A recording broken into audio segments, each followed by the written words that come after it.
The shortstop, number 23, Palmquist. Doing the catching, hitting eighth, number 28, Schmitz.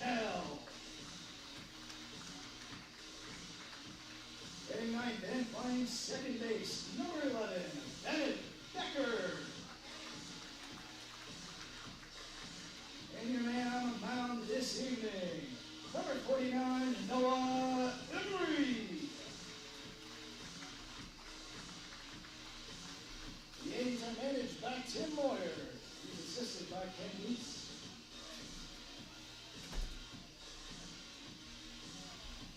Fans, at this time, we ask you please rise, kindly move your headwear, and face our nation's flag for the singing of tonight's national anthem by Daryl Madsen.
Hello everybody and welcome to Sheboygan A's Baseball at Wildwood Park. My name is Mike Martin and along with Jordan Lawrence, we will be bringing you tonight's Wisconsin State League game versus West Allis.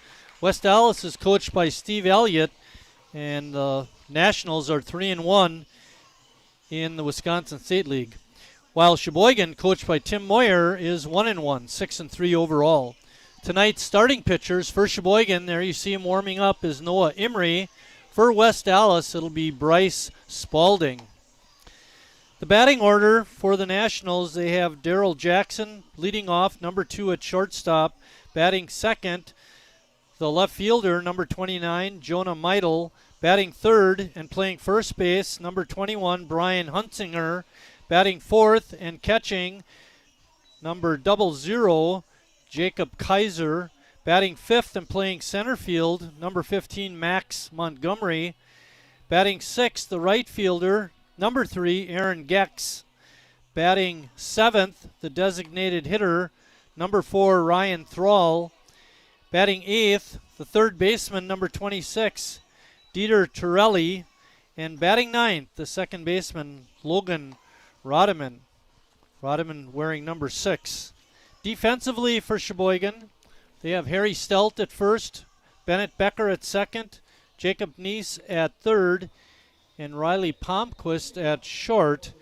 In the outfield, we have Brady Zach Risen in left, Gus Walker in center, and Ross Crist in right. Catching is Justin Schnell, and on the mound again, Noah Emery. Your name is Jordan, right? Got it right that time. Our umpires tonight, we have John Coons behind the plate, and out on the bases, David Farou.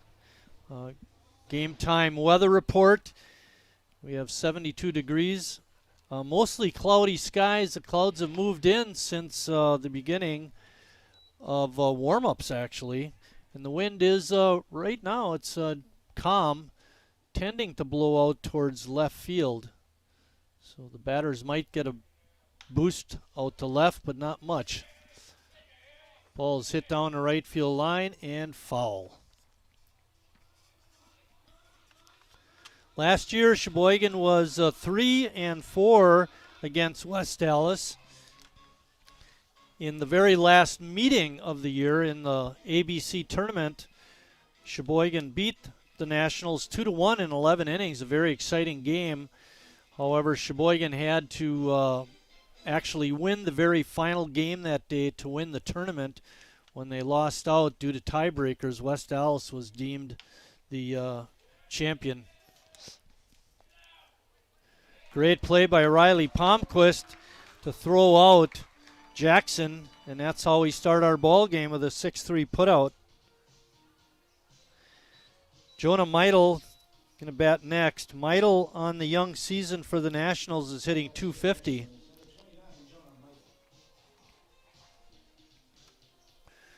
We're a little light up here in the press box. Bill Wagner is not here tonight, but we'll make do.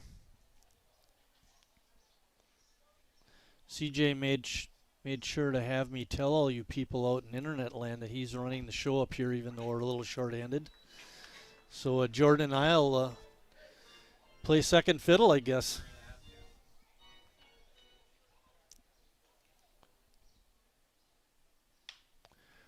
So pop-up in the short center field.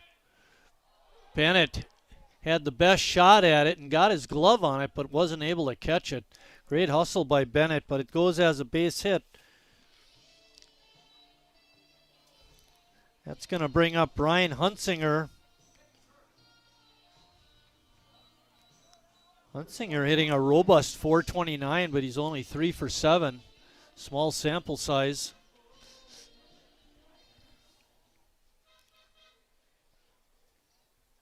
Beautiful night out here. It's not too late to come out.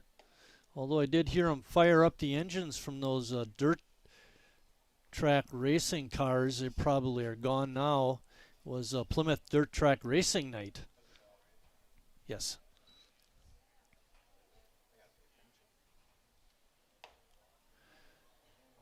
Ball hangs up high. 2-0 is the count. I don't know, does asking for help mean you lose your perfect game? Already.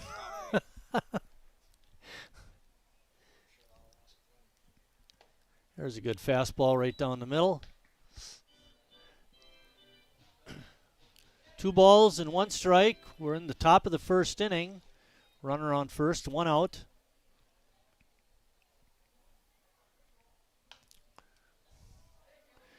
Emery's breaking ball is fouled back by Huntsinger. We were able to get the Nationals' season stats off their website, and it's amazing they have a winning record. Their team batting average is only .218. Schnell's throw a little bit late. Good jump by Meidel. Steals second. That pitch makes the count 3-2.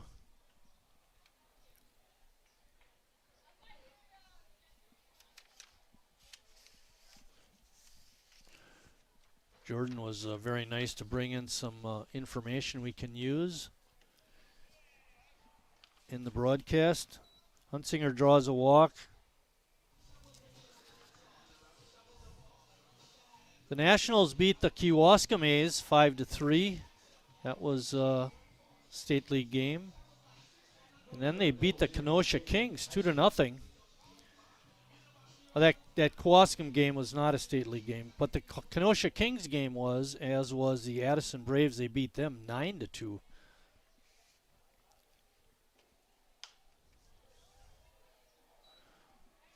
First pitch is fouled back for a strike.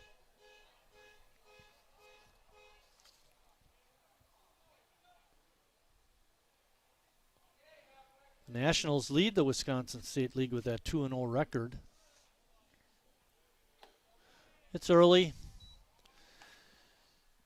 Burlington Barons, Lombard Orioles have not played any games. Greater Green Bay only played one. They beat Sheboygan just the other night, 9-6. It was a fateful 5th inning that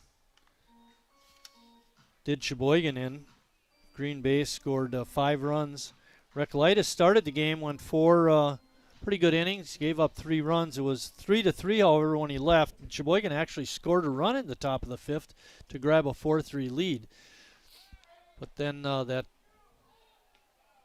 another double steal that time. Meidel with a pretty good jump. Steals third. And on the pitch, Huntsinger was going also. So that 5-run 5th did Sheboygan in. They wound up losing 9-6. 2-2 pitch, just a bit inside. Looked pretty close. And again, the count is full, 3-2. Emery in a jam. 18 pitches, CJ says, for Emery. That pitch is up high.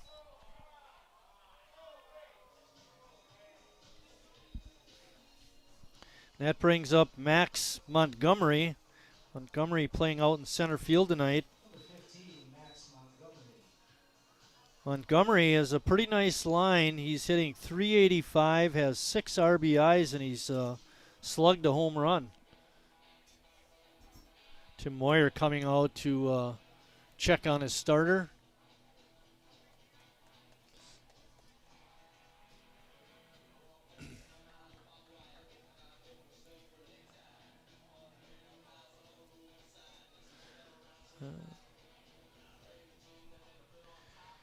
In action so far this year, Emery has pitched in 2 games, made a start, has 5 1/3 innings in. His ERA is 3.36. Not terrible. We have 1 out. First pitch is outside for a ball.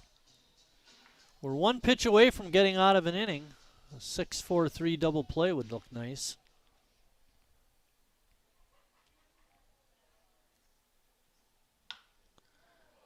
Fastball is hammered foul. Montgomery was right on that fastball, a little too quick.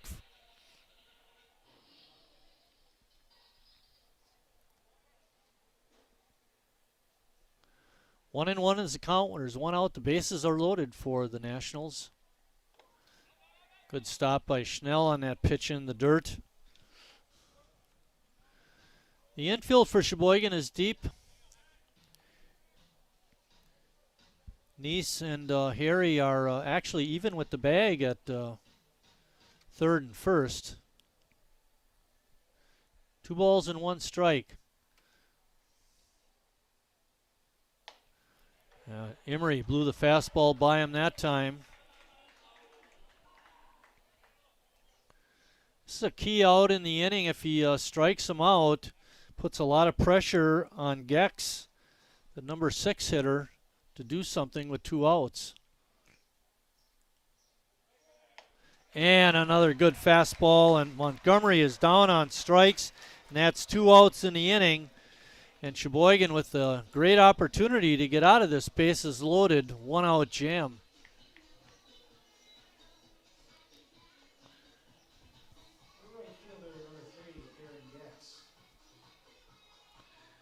Gecks is only 1 for 8. Let's make him 1 for 9.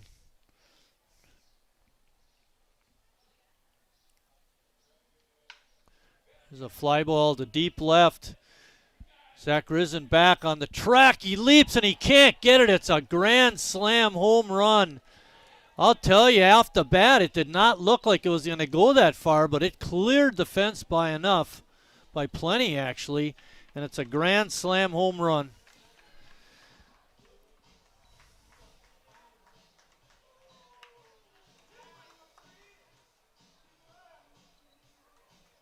That hurts.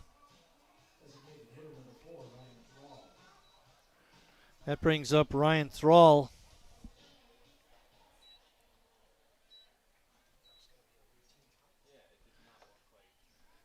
We were just talking up here in the press box. It did not look like a home run. It looked like a routine fly ball to left, but it just kept going. No.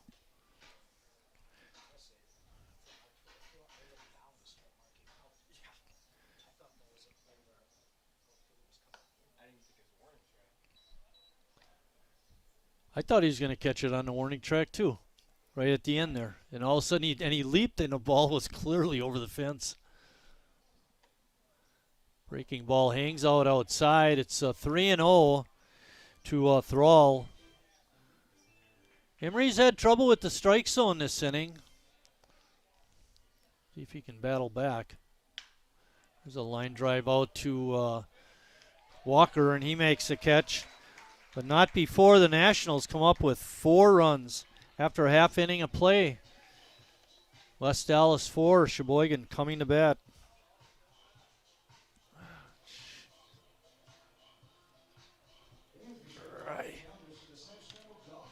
Modern air conditioning, keep inventing new ways to make you comfortable. Carrier, turn to the experts. For your heating and cooling needs, call Advanced Comfort Systems, Sheboygan's only Carrier factory authorized dealer.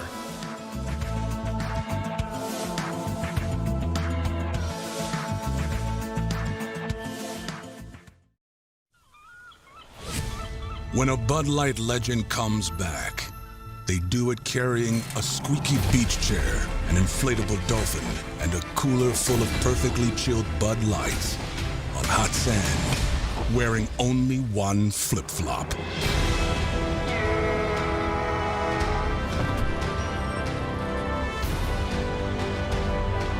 Welcome back, Bud Light legends. It's time to take summer by the coolers.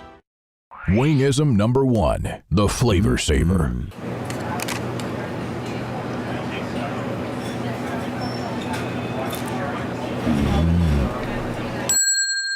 Legend Larry's, the definition of flavor.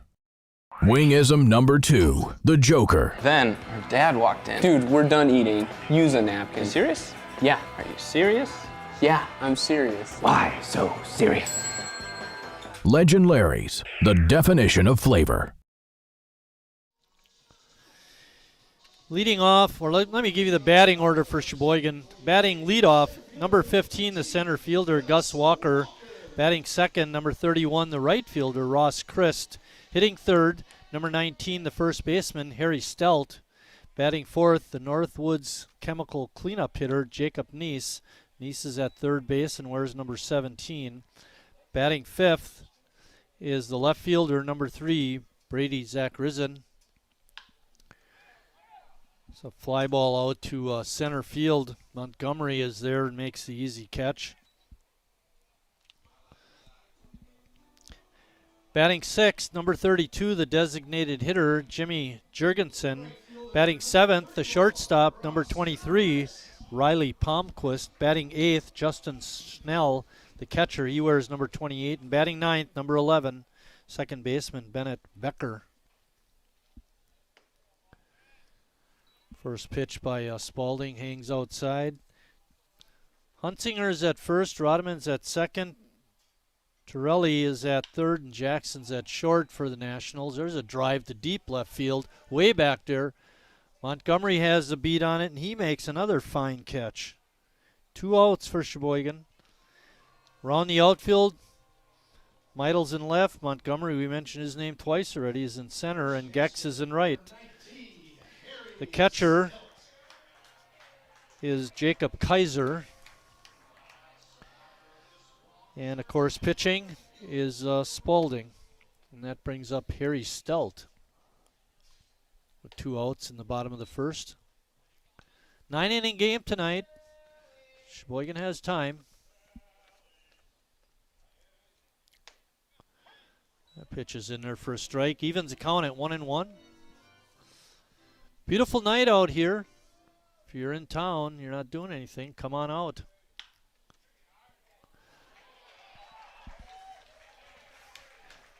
Right down the third base line. Gets by the third sacker, Torelli. Official scorer gives him a base hit. It was a backhand play and a tough hop. That's going to bring up Jacob Neese.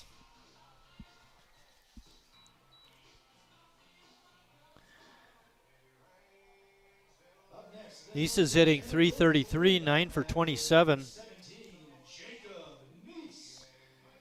Neese has 3 home runs. It's always a threat when he comes up. Hit that long ball. Pop up out of play.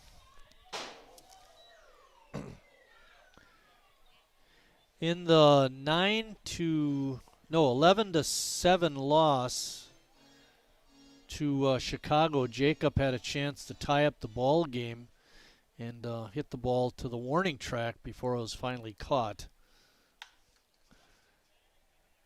That ball is hit foul. A lot of cars out there on New Jersey Avenue now.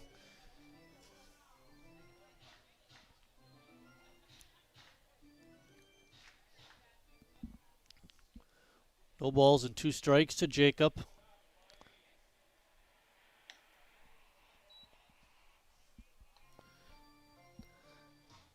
That loss to Chicago was 11-8. We had 2 runners on and Jacob up. And if a home run would have tied it. So it was 11-8. We lost that game. But we took 3 out of 4 from the Rippers. It's a very successful weekend. Count is even. 2 balls, 2 strikes. Harry's on at first with a bad hop single. And there are 2 outs.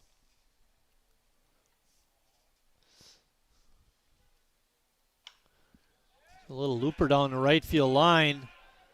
And it drops foul. Oh, it's a fair ball. Rule it fair. And the ball bounces away, but Spalding doing a great job of backing up the catcher. Was in the right position and kept the runners from advancing. But Neese doubles right down the right field line, and that puts runners on second and third with 2 outs.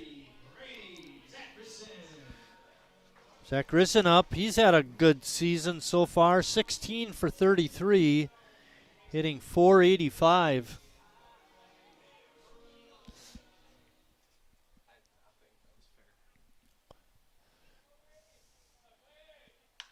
Line drive into right field. Strong throw to the plate is not in time. It clips off the catcher's glove. And Zach Grisson is going to go to second base. Give Brady a single and 2 RBIs. And he's going to advance to second on the error on the catcher.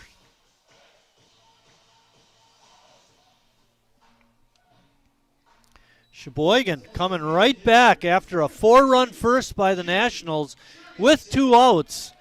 Sheboygan has collected 3 straight hits. And Jimmy Jurgensen is next. Good piece of hitting by Brady Zach Grisson, taking that pitch the other way and getting it to hit by the first baseman. I should ask you guys, you think that was a base hit or not?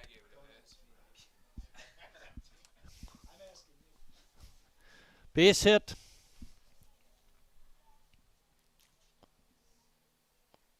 We'd ask Annalise, but she's too busy watching the back of our heads and eating her pretzel bits.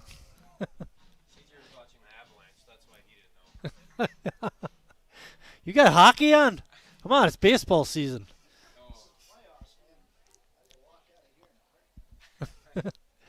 1-1 is a count. There's 2 outs. Zach Grisson's on at second. He'll be running like the wind on a base hit. Pitch comes in a little bit low.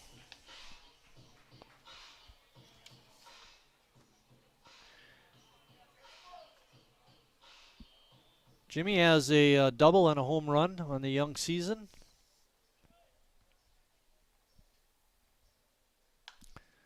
Pop that ball foul. That could be a banger. Maybe not.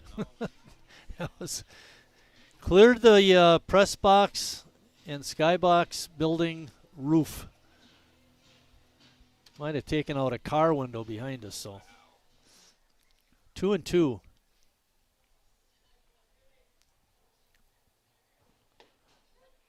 Oh, looked like it was a low pitch.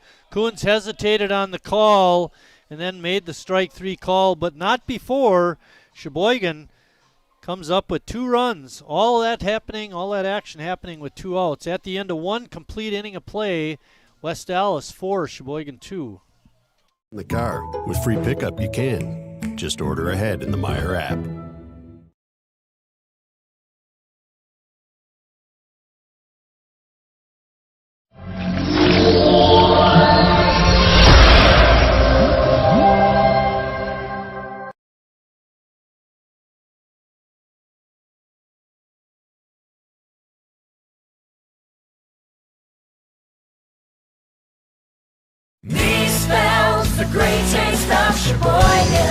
What does it take to stay in business for 75 years? It's not only featuring USDA choice beef. It's not caring about every single one of our 30 varieties of bratwurst. Nope. After being family-owned for 3 generations, we've learned it's about you. At Miesfeld's Market, we give back to the community, and our customers always come first. Since 1941, we've been feeding our neighbors, so come by and see what we've got today.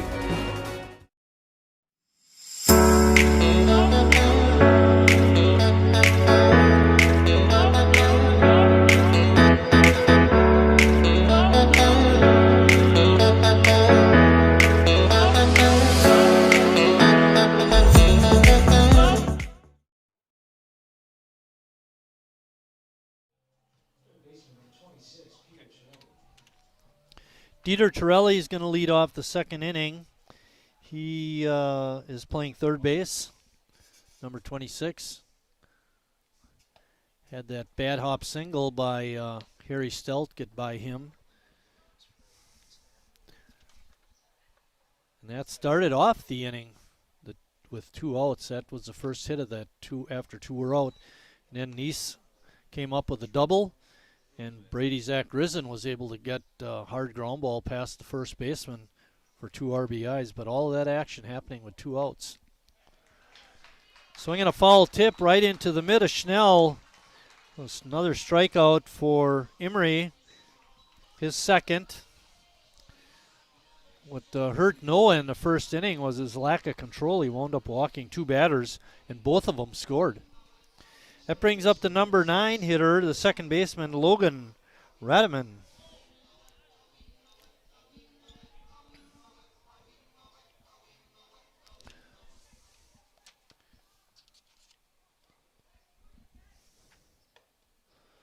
Logan takes that first pitch up high, appeal down to the first base umpire. And David Farou says no swing. So we'll go with that, especially since we don't have a choice. Did I ever tell you the story? Just kidding. At one time. 2 balls and no strikes. Pitch is up high.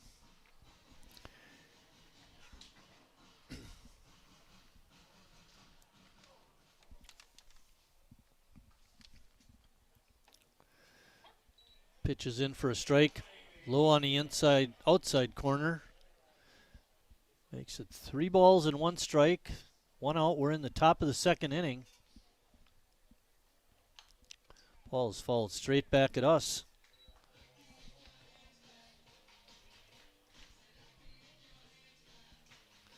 Had a chance to spend some time out at Cleveland Elementary today, teaching 3rd grade. Subbing out there. That was fun. Kids were nice. Appreciate all the help. Mrs. Clark was a big help today. Ball is fouled back.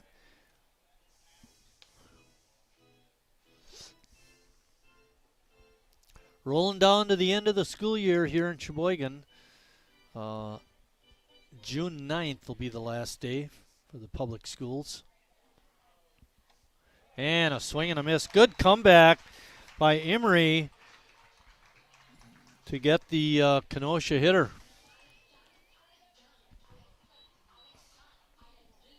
That brings up the leadoff hitter, Daryl Jackson. Jackson grounded to short on a really fine play by Riley Palmquist.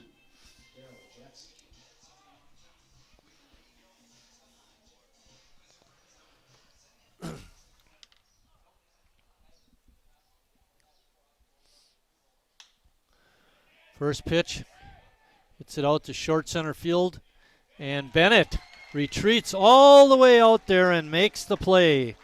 Very nice play by Bennett, and after an inning and a half, it's still West Allis 4, Sheboygan 2. January, February, into March and April, same way through. Every single second, every minute, every hour, all the whole year through. It is intense right here. Monday, Tuesday, Wednesday, Thursday, Friday, Saturday, Sunday, Monday, Tuesday, Friday, Saturday, and Sunday. That's a lot of lemons. Well, you know what they say when life gives you lemons. We know the saying, Mark. New Bud Light Seltzer Lemonade, packed with lemonade flavor after a lemon of a year. Wingism number 3, the Peter Heater. Oh, so hot. Oh, so hot! Legend Larry's, the definition of flavor. Wingism number 4, tea time. What are you, having tea with the queen?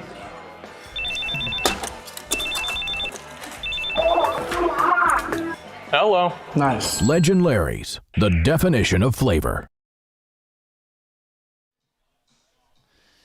Getting ready to start the bottom of the second for Sheboygan is Riley Palmquist, the shortstop.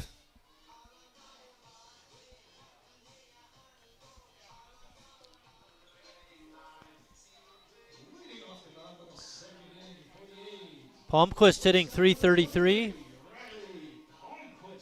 9 for 27 on the young season. Looking for his first extra base hit. Down the line and fair, past the third sacker. Palmquist makes a big turn, but a whale of an arm shown out there by Meidel holds Palmquist to a single. Torelli just couldn't come up with it. It was hit very hard. Nice's ball, he had a shot, but it took a bad hop on him. That ball, he didn't have a chance. That brings up the number 8 hitter and catcher, Justin Schnell. Palmquist taking a nice lead off of first. Schnell hits a line drive out to right, but Gecks is there and makes a one-handed catch. Boy, that was quite a catch out there. Had to reach down and grab it. That brings up Bennett Becker. Second baseman, number 11, Bennett Becker. I tell you, Bennett has really showed his worth on the defensive side, making a lot of nice plays on ground balls and on short fly balls out in the outfield, getting out there to make the catch. Good quick move by Spalding, but a little too late. Palmquist able to get back. Waiting on deck is Gus Walker.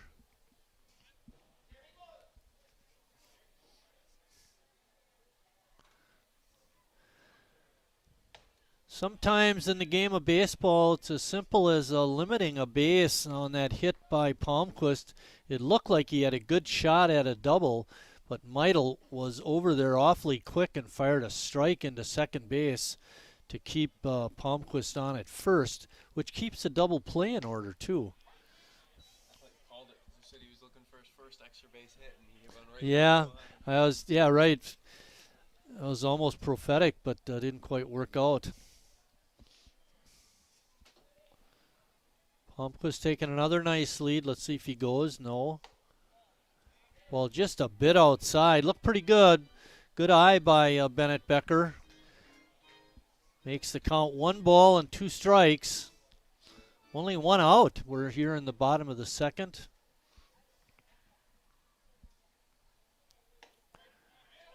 That pitch was right there. Called strike 3. Second called strikeout on the Sheboygan batters. Gus Walker hit the ball pretty good, but right at the center fielder, Montgomery. And we talked about this our last live stream broadcast on Sunday.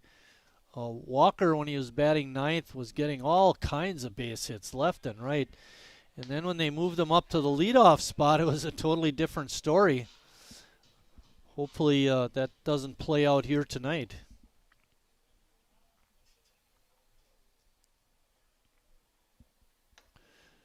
Breaking ball breaks inside. Count is 2-0.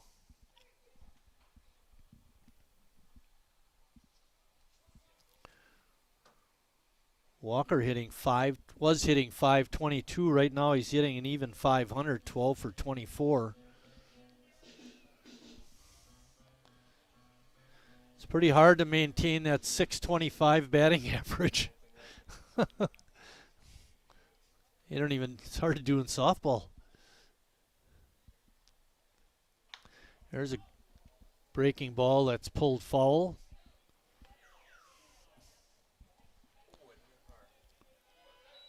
Uh-oh.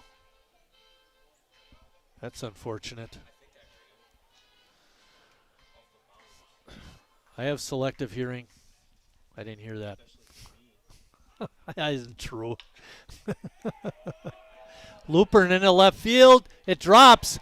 And good piece of base running by Palmquist. Now there was a double play waiting to happen if they come up with that ball. Palmquist took a chance and it paid off. Single by Walker. Palmquist goes all the way. Actually, it didn't matter. 2 outs. So good piece of base running. Ross Crist is up next. That was good base running.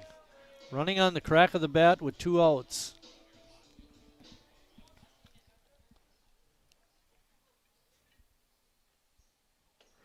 Ross likes to bat in these situations with men on base.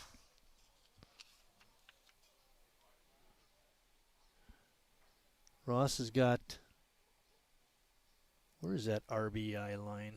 8 RBIs this season. Here's where you're looking. It's supposed to go this way, and all of a sudden it's there somewhere. We got it. 8 RBIs on the season. 0-2. Pitch is low, and Walker steals second. Probably a good move by the catcher Kaiser not to throw down. But now Ross has a chance to tie up the ball game with the base hit. Up the middle and through, a base hit. Walker's heading home. He's going to make it. And Ross Crist comes through with a 2-run single and ties up the ball game. Oh my.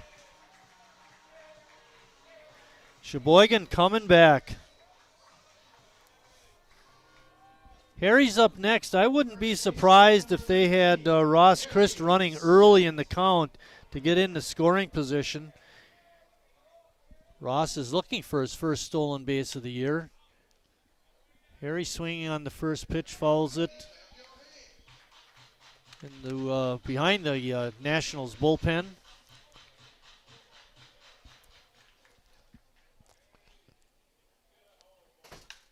Line drive out to right. Gecks is back a couple steps and makes the catch.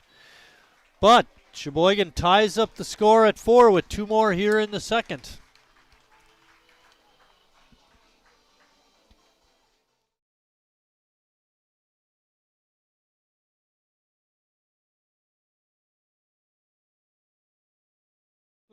Never really been into this sappy, corny, mushy garbage. You know what? I'm going for it. You are completely and utterly Awesome. Great. I'm glad you showed up. in my life. I could never get through this world without you. You are really close to my Heart! I think I'm about to cry. You better not. Every single time I... Get down, get down! There you are. You always have... My back, my back. I'm so glad you're alive. It's like all these tiny little things... Yes, things. ...are serious and kind of important. You gotta hold it like a baby bird. And please be quiet. listen. You hear that? That's a little something I like to call friendship.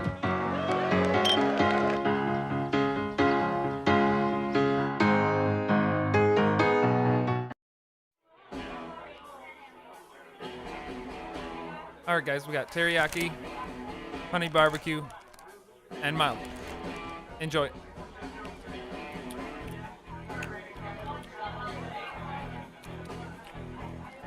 All right, DOA wings, hottest on the menu. You got a problem?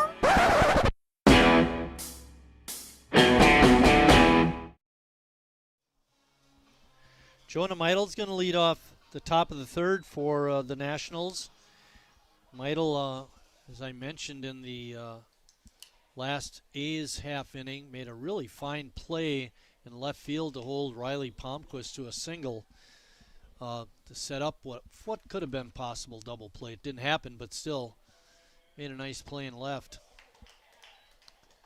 Emery seems to be settling in. He's got an 0-2 count.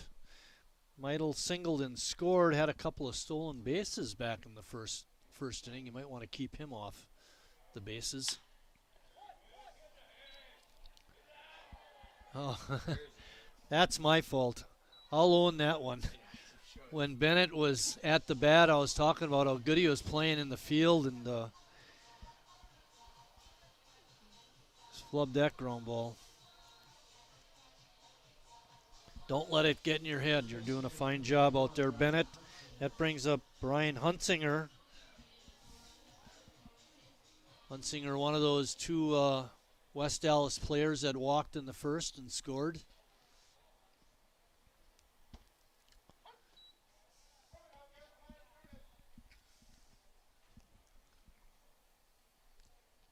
Nobody out. We're in the top of the third inning. Score is all tie at 4.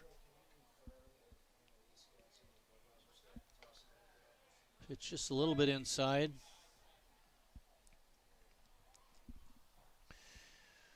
We're going to have a bit of a break from the live stream announcing.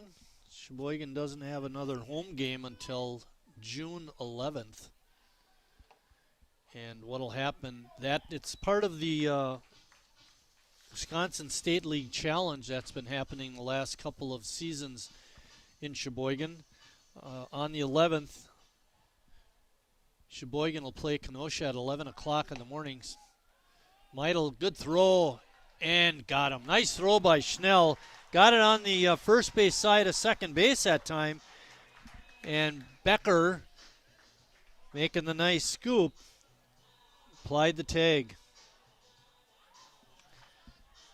Going back to Sheboygan's our next live stream when Sheboygan plays on Saturday, June 11th, 11 o'clock against Kenosha.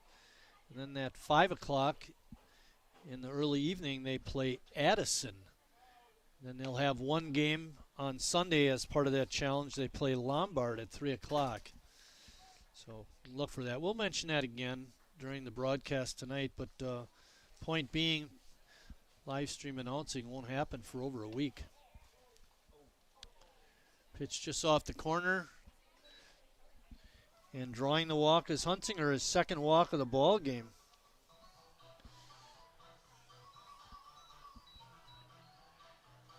Jacob Kaiser's up next.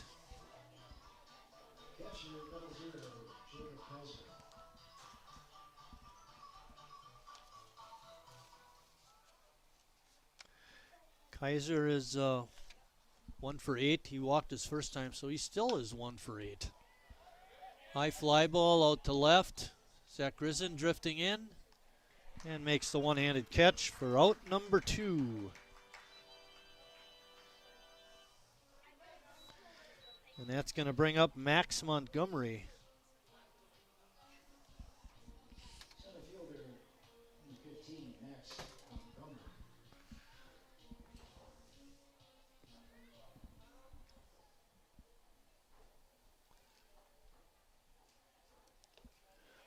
Pitch in the dirt for ball 1. Huntsinger taking the lead off of first. Didn't look to be going. We'll have to see what he does as the at-bat progresses. Still not taking a real big lead.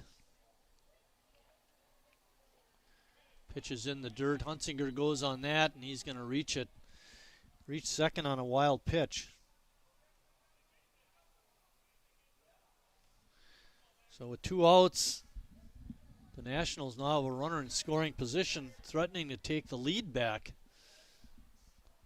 They got a grand slam home run from Aaron Gecks on what to everybody in the press box looked like a fly ball to left, and it just kept sailing out. Palmquist with a nice backhanded stab. Strong throw across is in time for the 6-3 put out on Max Montgomery, and that ends the top of the third. We're still tied at 4. In air conditioning, keep inventing new ways to make you comfortable. Carrier, turn to the experts. For your heating and cooling needs, call Advanced Comfort Systems, Sheboygan's only Carrier Factory authorized dealer.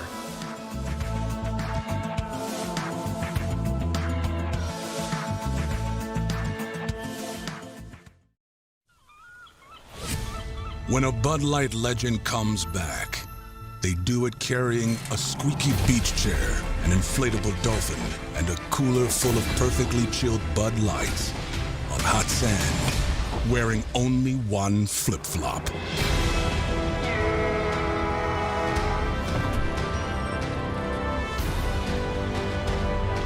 Welcome back, Bud Light legends. It's time to take summer by the coolers. Wingism number 1, the Flavor Saver.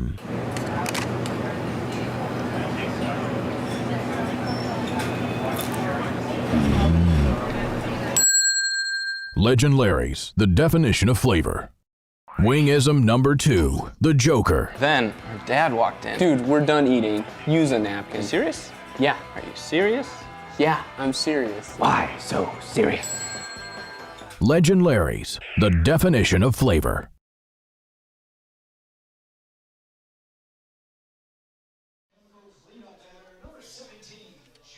Leading off the bottom of the third for Sheboygan is the Northwoods Chemical cleanup hitter, Jacob Neese. Jacob doubled right down the right field line and on a ball that us in the press box looked like it was going to go foul, and it stayed fair.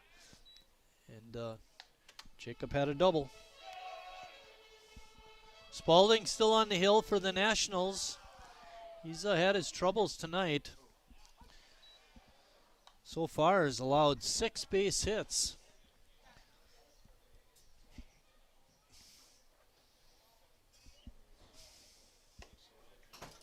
Pitches outside to even the count at 2-2.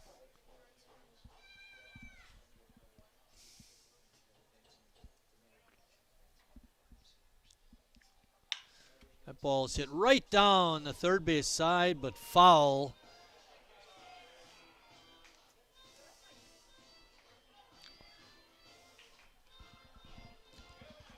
Count remains at 2-2.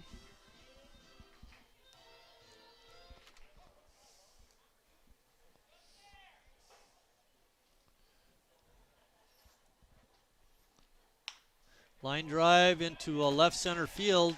That'll drop for a hit. Jacob 2 for 2. We had mentioned a broadcast or two ago about Jacob's hot start in the play ball tournament, and then he slowed down a little bit. Jacob has picked up the pace quite a bit. With his 2 hits tonight, he's 11 for 29. He hit a home run Tuesday. Hit a home run on Tuesday also. Brady Zach Risen is up. He got the clutch 2-out, 2 RBI single. It's a looper on the infield, cracked his bat. Rodman makes that catch.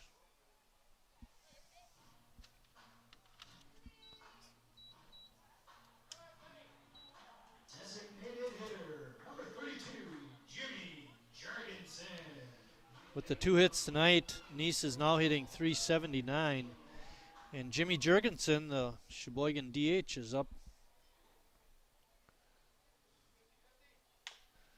It's a bouncing ball over to Rodman. And he shovels it over to the first baseman, Huntsinger, for the out. Jacob Neese advances to second. We got another runner in scoring position, a clutch situation for Riley Palmquist. Riley singled and scored last inning. 4-3.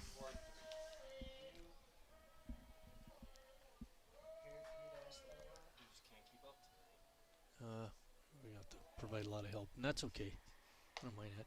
Breaking pitch stays inside for a ball.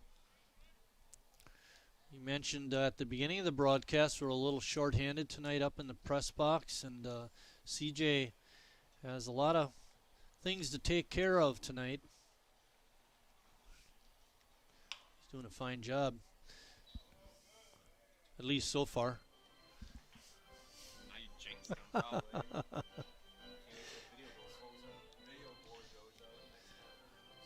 Yeah, there's the thing, the video board. Right now, everything's working the way it should. Isn't that nice? 1-1 is the count. Jordan started that, CJ, not me. It was all Jordan. You know him. You know those Manitowoc guys? They're all like that. Hey, if it was Manitowoc Lutheran, Manitowoc Roncalli, you know, that'd be fine. But a shipbuilder?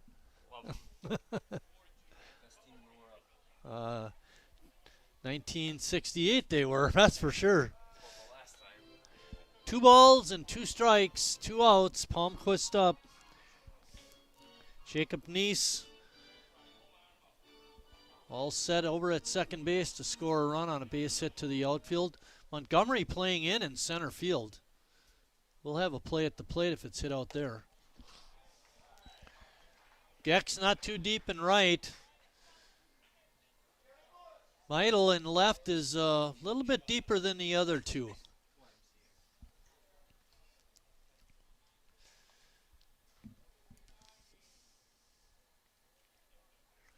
Spalding comes set, now he delivers.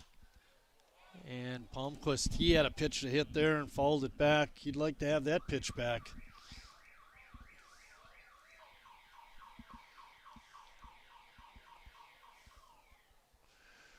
Riley's made a couple of sparkling plays at shortstop tonight, showing off a good glove and then a strong arm.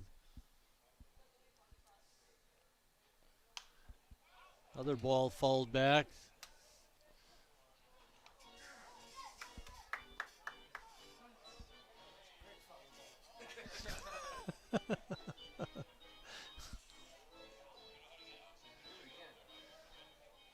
Spalding on the hill for the Nationals. Riley Palmquist at bat for Sheboygan. Neese is on second, waiting to score on a base hit. Line down, it bounces away from the third baseman. Bit of a bad hop. I'm not sure. What do we want to give him on that? Okay. Going to give Riley Palmquist an infield bad hop single. It's a good thing that Jackson was where he was. Otherwise, Neese would have scored. But brings up Justin Schnell. Schnell hit a nice line drive out to right that Aaron Gecks made a great play on. You know, we didn't make much of it at the time, but it was a very fine catch. First pitch is in for a strike. First pitch is in for a strike.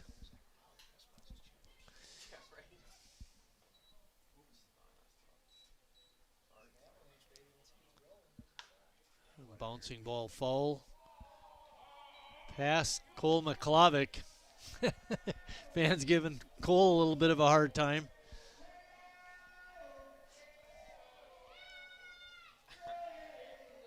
No balls, 2 strikes, runners on the corners, and there are 2 outs. Justin's got to be clutch here.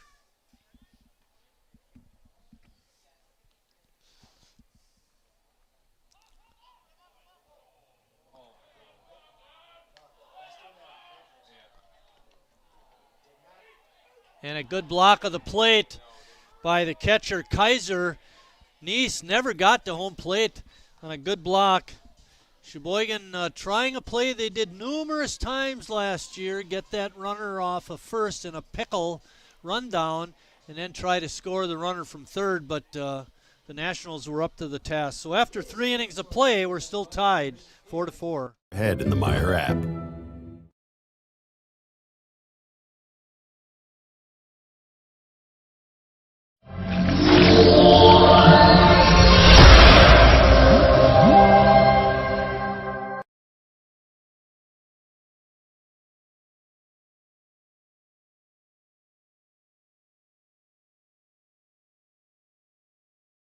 These spells the great taste of Sheboygan. What does it take to stay in business for 75 years? It's not only featuring USDA choice beef. It's not caring about every single one of our 30 varieties of bratwurst. Nope. After being family-owned for 3 generations, we've learned it's about you. At Miesfeld's Market, we give back to the community, and our customers always come first. Since 1941, we've been feeding our neighbors, so come by and see what we've got today.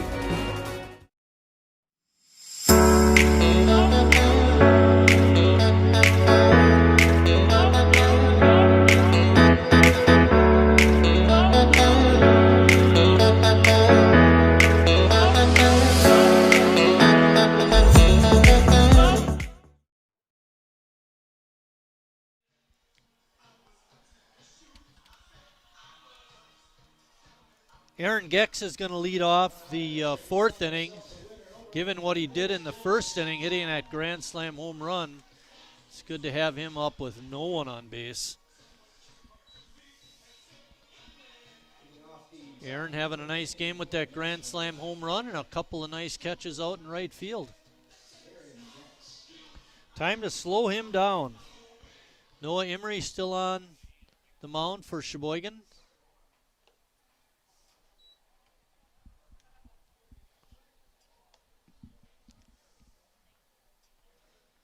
On the infield, we have Stelt at first, Becker at second, Neese at third, and Palmquist at short. Zach Risen in left, Walker in center, and Ross Crist out in right. Justin Schnell doing the catching, and Noah Emery doing the pitching.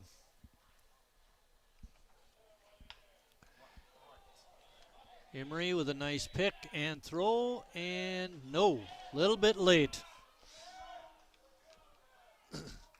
How many times do you see that? Guy hits a grand slam home run and then he bunts for a single. Oh my. And Gecks showing pretty good speed down the baseline too. That brings up the designated hitter, Ryan Thrall. See if Gecks does any base stealing. First pitch is inside. Based on that first pitch to Thrall, Gecks may not be going. He's not taking much of a lead over at first.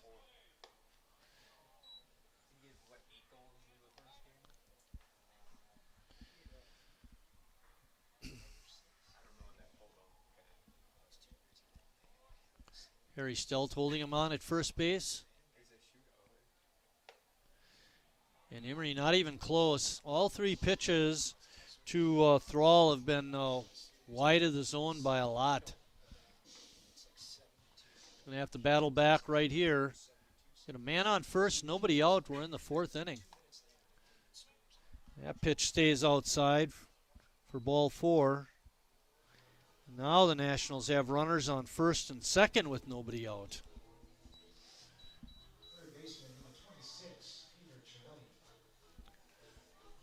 Justin Schnell goes out to talk to his pitcher. Riley Palmquist comes in. Umpire Coons clapping his hands saying, let's play ball.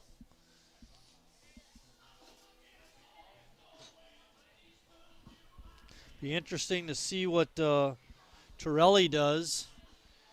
He struck out his first time. It would seem in normal circumstances to be a bunting situations. Neese is even with the bag at third. Harry just behind the runner at first, not holding him on. 61 pitches were in the 4th inning. That's a lot.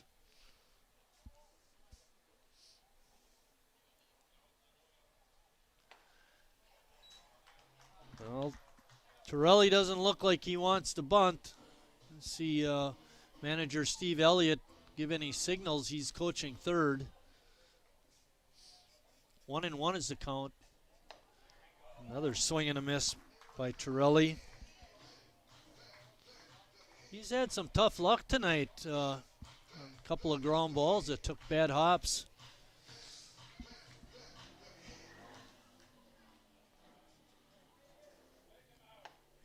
And a swing and a miss on a pitch that looked to be out of the zone.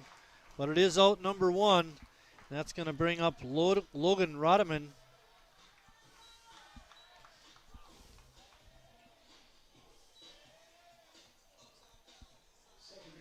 Neese backs up just a little bit at third. Oh, he takes a couple steps up. Emery trying to work out of another jam. First pitch is hit into foul territory. Schnell coming over and can't get it. I don't think Jacob Neese saw it right away. He was very late getting over. He had a much shorter distance to go to get to the ball than Schnell did, but Schnell got there first. As it is, it goes as a strike.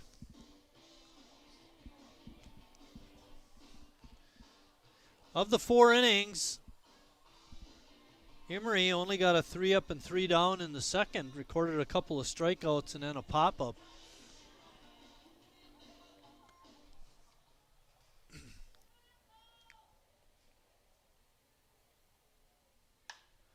A fly ball out to right. Crist coming on.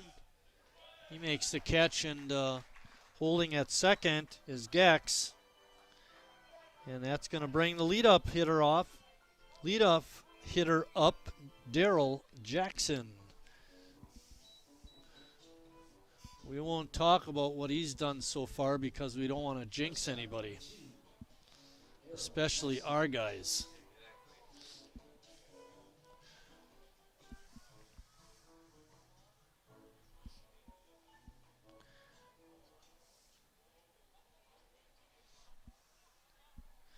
Jackson, the leadoff hitter, plays shortstop for the Nationals. Nice breaking ball by Emery for a strike.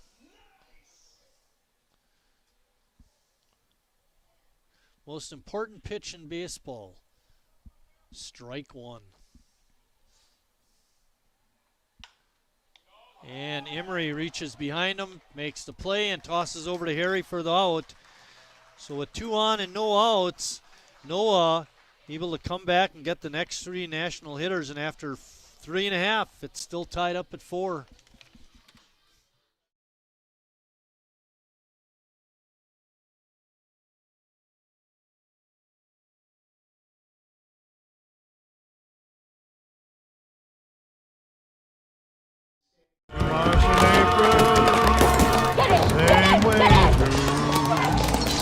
Every single second, every minute, every hour, all the whole year through. It is intense right here. Monday, Tuesday, Wednesday, Thursday, Friday, Saturday, Sunday, Monday, Tuesday, Wednesday, Thursday, Friday, Saturday, and Sunday. That's a lot of lemons. Well, you know what they say when life gives you lemons. We know the saying, Mark. New Bud Light Seltzer Lemonade, packed with lemonade flavor after a lemon of a year. Wingism number 3, the Peter Heater. Oh, so hot. Oh, so hot! Legend Larry's, the definition of flavor. Wingism number 4, tea time. What are you, having tea with the Queen?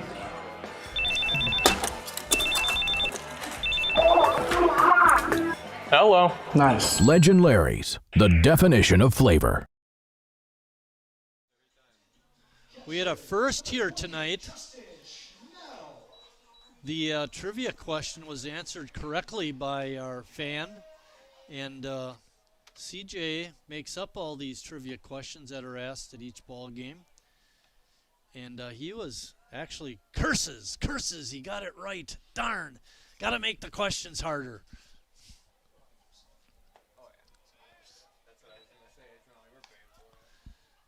So the question was, when was the first Indianapolis 500 race raced? 1911, 1915, or 1918? That'll be our question for the live stream game. That's going to be it. Yeah, we're going. Well, you're pretty busy over there. I wouldn't call you lazy.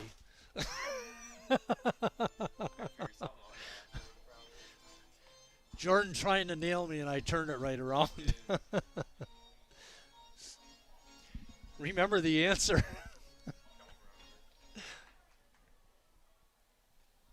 We can always ask CJ, he knows.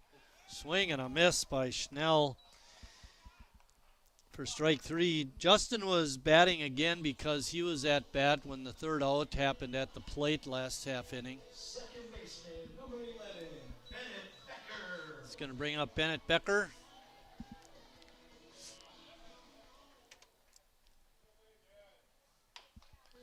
Slow roller to third. Torelli picks, throws, and made a nice play. Got Bennett at first on a 5-3 putout on a very nice play. It's amazing what those third basemen can do when they don't get a bad hop. Center fielder, number 15, Dieter Torelli making that fine play. That brings up Gus Walker. So our trivia question tonight was the one they asked at the ballpark. When was the first Indianapolis 500 run? Your options were 1911, 1915, and 1918. And the correct answer was 1911. So if you got it right, Congrats. big deal. Yeah, right. You don't win anything. You got to be in the park, answer the question right, then you win something. You also got to be the lucky person to get picked. And the other thing you can do when you get here is buy a 50-50 raffle ticket. If you're lucky and your number gets called, you win a lot of money. 3-2 is the count to Gus Walker. There are 2 outs, nobody on. We're in the bottom of the 4th, all tied up. And a good breaking ball by Spalding gets Walker. So after 4 complete, score remains 4-4. Like our cool water personal hand sanitizer with essential oils. Our thoughts and prayers go out to everyone affected by COVID-19. At Northwoods, we're protecting you through this pandemic and the next. I grew up working in my family's supper clubs. This is where it started with us as far as the fish that we serve at Culver's today. We source the finest cod and batter each fillet by hand and always cook it to order. That beautiful golden brown color and flaky on the inside. The fish fry is a Midwest tradition. It's about families coming together. I love bringing this tradition to guests everywhere. Mom and Dad would be proud. Welcome to Delicious. Last year's financial year, excuse me. Sometimes you need to get out. The great outdoors. Free pickup's easy. Just order ahead in the Meijer app.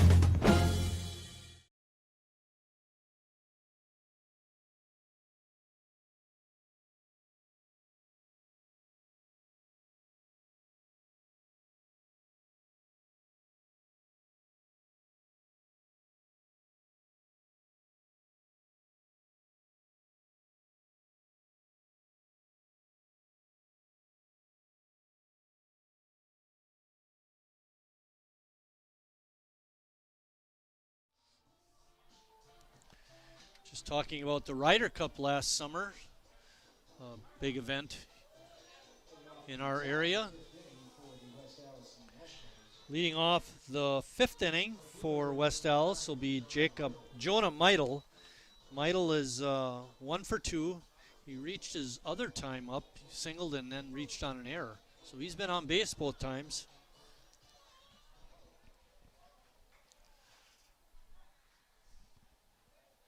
Interesting about Jonah is he, in the first inning, he stole second and stole third. In the third inning, he tried to steal second again, but was caught like a thief in the night. And there he lines a base hit to left. Keep an eye on that guy.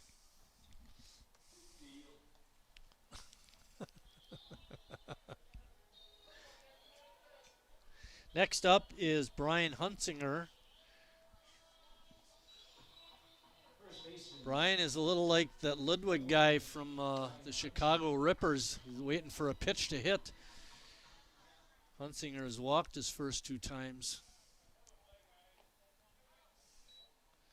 That pitch comes in low. It's always a little too exciting when the other team gets their leadoff hitter on, and they've done that the last 3 innings. That pitch way in the dirt. Could hear it click off of Justin Schnell's shin guard. And Meidel goes to second base on a wild pitch. Emery has been pretty uneven tonight.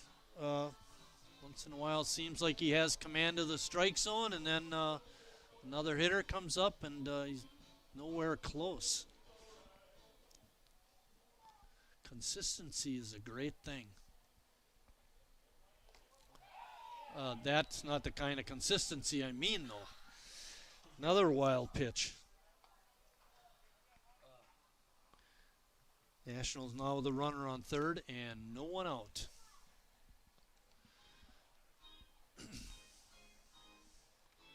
You know, Emery's got to feel bad too.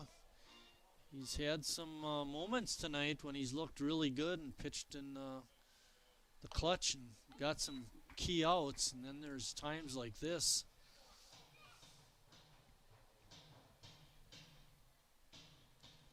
Three balls and one strike to Huntsinger. Bouncing ball to Bennett at second. He throws him out and the run scores. So RBI ground out for Brian Huntsinger, and now West Allis has a 5-4 lead.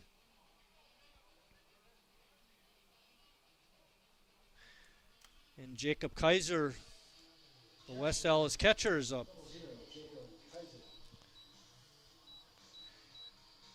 All right, what do you think, Jordan? 0-0 or double aught? There's nothing I hate more than 0-0 in any sport. What do you think, CJ?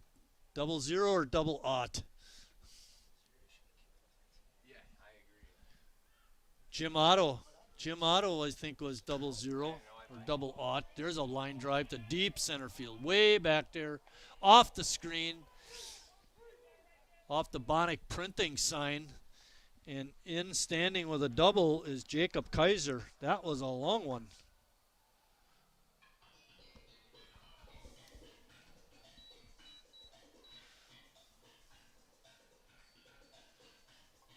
That ball was really slugged. So Kaiser's on at second with a one-out double. Run already in for the Nationals. They now lead again, 5-4.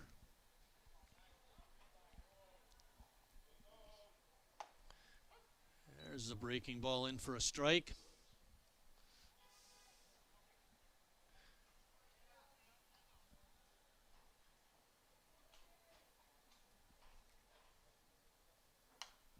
Ball's fouled straight back.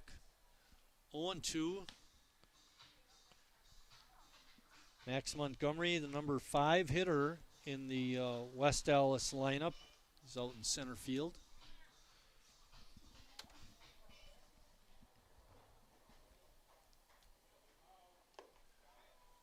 Good scoop by Schnell. Keep the base runner Kaiser at second.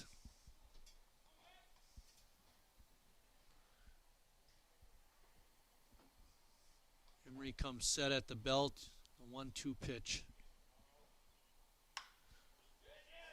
Curveball hung up high, it's hammered hard, but Walker able to make the catch. And not tagging at third was Kaiser. He might have been able to make it to third if he was tagging up. Jordan, sitting next to me, said the same thing.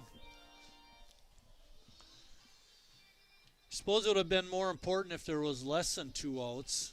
You know, get to third with 1 out or maybe no outs. But anyway, we got Aaron Gecks up. Gecks is 2 for 2. That grand slam home run in the first, and then a bunt single in the fourth. That's almost like cheating. Pitch in the dirt. And heading over to third is Kaiser. You know, we mentioned about Gecks' ability to hit the ball and field the ball. I think he's got some I can dance potential too. He did a great job of skipping out of the way of that pitch.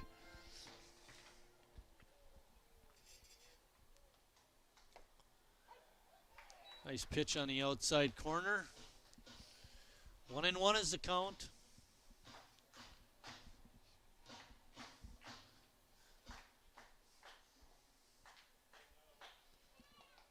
Breaking pitch is a strike. Emery with a couple of nice pitches there. 1 ball, 2 strikes, 2 outs. Runner on third. Nationals able to grab the lead this inning. They now are on top 5-4. And not quite close enough to get Gecks to chase after it. 84 pitches? That's a lot.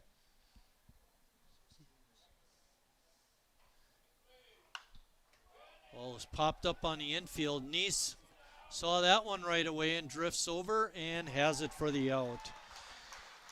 3rd out in the inning, but the Nationals able to recapture the lead with that run.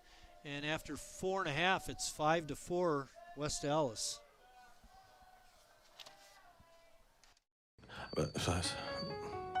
I've never really been into this sappy, corny, mushy garbage. You know what? I'm going for it. You are completely and utterly Awesome. Great. I'm glad you showed up. in my life. I could never get through this world without you. You are really close to my Heart! I think I'm about to cry. You better not. every single time I... Get down, get down! There you are. You always have... My back, my back. I'm so glad you're alive. It's like all these tiny little things Yes, things. are serious and kind of important. You gotta hold it like a baby bird. And Please be quiet. listen, you hear that? That's a little something I like to call Friendship.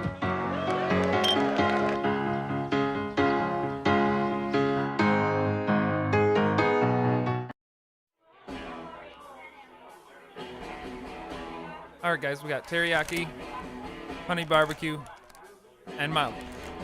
Enjoy.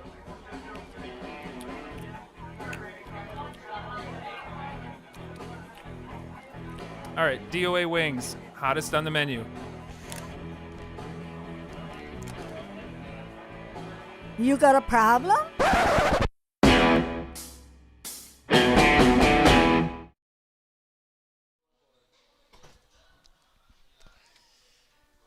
Getting ready to lead off the 5th inning for Sheboygan is their right fielder, Ross Crist. Ross got a key base hit to tie up the ball game in the 2nd with a 2-run single. West Allis able to recapture the lead. Last half inning scoring a run. Sheboygan needs to come back again. Pitch on inside. Good pitch by Spalding. He wanted it called a strike, but it was off the plate.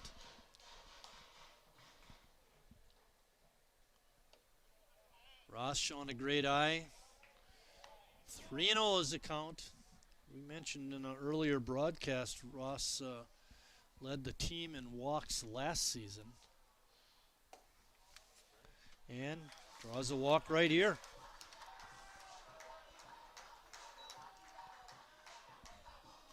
We hate it when it happens to us getting that leadoff hitter on for the other team, but we love it when it happens to us. First baseman, number 19, Harry Stout. Ross Crist, that's his 11th walk this season already. He's by far the leader on the club. Harry takes a breaking pitch for a strike. Ross is a base-stealing threat, but I don't expect him to be going in this situation, not with Harry up. Harry a little bit late on that breaking pitch, fouls it back. No balls and 2 strikes. Infield defense for West Allis is back at all 3 positions. The first baseman, Huntsinger, is holding Ross. Bouncing ball to short. Jackson makes a throw to second in time. And a throw back to first for a 6-4-3 double play. Oh my. Great play by Jackson and a wonderful turn at by the second baseman, Rodeman. That hurts. That brings up Jacob Neese. Jacob 2 for 2 in the ball game. It's a fly ball to short right. Gecks doesn't see it, but Rodman did catch it. Or I should see saw it and ran out to right field and was able to catch the ball. Gecks would have had a hard time getting to that if he'd have seen it right away. But that ends the 5th inning with West Allis still on top. Turn to the experts. For your heating and cooling needs, call Advanced Comfort Systems, Sheboygan's only Carrier Factory authorized dealer.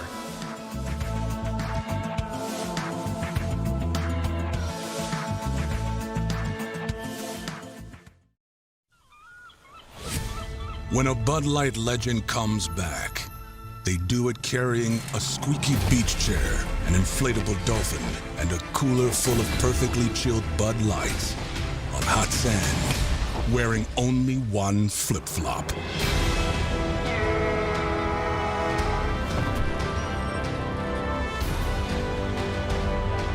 Welcome back, Bud Light legends. It's time to take summer by the coolers. Wingism number 1, the Flavor Saver.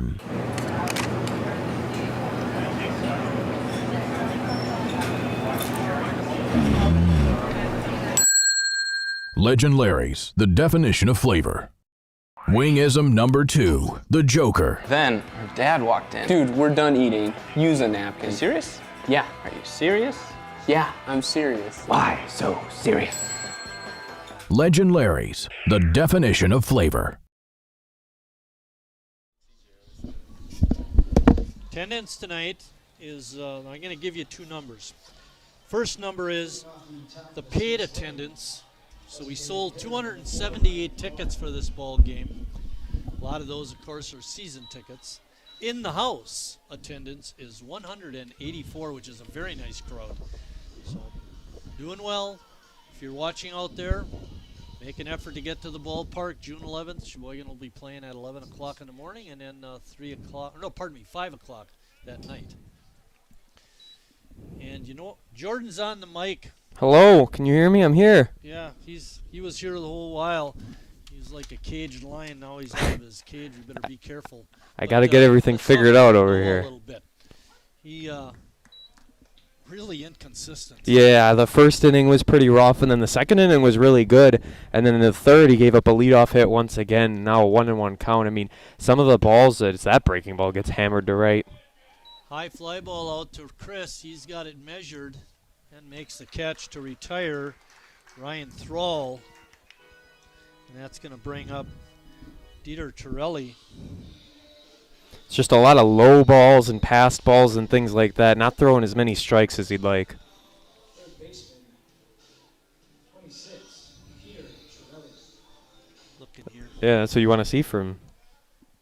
Thank goodness we got the bottom part of the order up. We were just looking at my scorecard, and from number 2 through about number 6 hitter, there's a lot of lines and things going on. When you get down to 7, 8, 9, very little going on in terms of getting on base and that. Basically the opposite of how the A's 7, 8, 9 has been this year. Yeah, exactly. We talked about Gus Walker batting 9 and how well he does. He's up in the leadoff spot tonight. Still doing fine. Got a hit and scored a run, drove in a run. Foul tip into the zone, but he couldn't quite hold on to it, which would have been out 2 of the inning. 1 ball, 2 strikes, 1 out. We're in the 6th inning.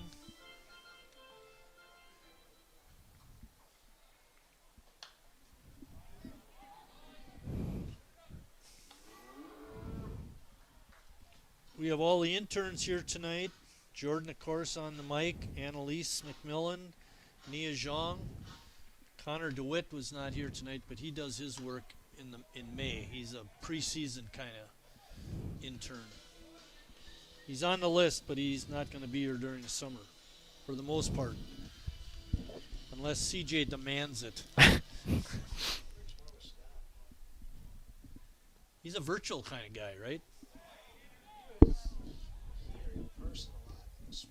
Right, here in person in the spring, prior to the season beginning. So he's one of the reasons we got such a great start to the season. Maybe.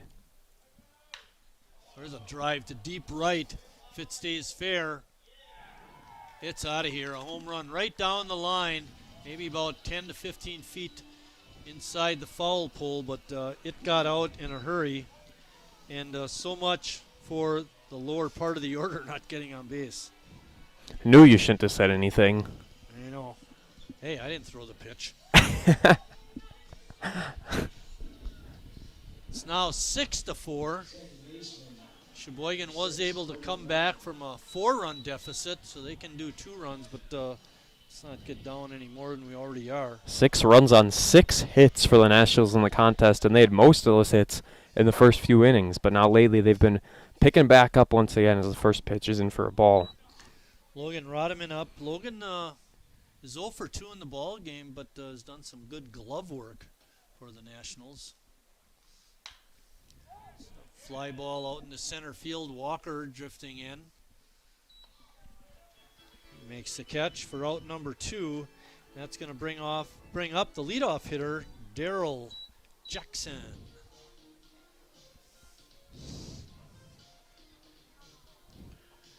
Shortstop number 2. Sheboygan 6-3 coming into tonight's game. They were 0-1 in Wisconsin State League action, losing up in Green Bay on Tuesday. Hope to even their State League record at 1-1. Nationals are 2-0 in Wisconsin State League action. A lot of non-league games for the A's so far, which is something the Nationals can't really say about themselves. They've been in more league games than they have non-league games, as the A's also that game Tuesday night. It was also in the NEW League, so they fell to 1-1 in there. They started their season 1-0 against Kewaskum, but the loss to Green Bay hurts as it's a 0-for in both leagues. Yeah, it's like 2 losses. Basically, 2 for the price of 1. 2 balls and 1 strike to Jackson. We're in the 6th.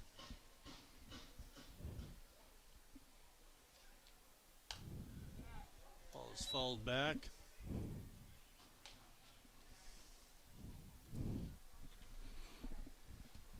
That one got out on New Jersey Avenue.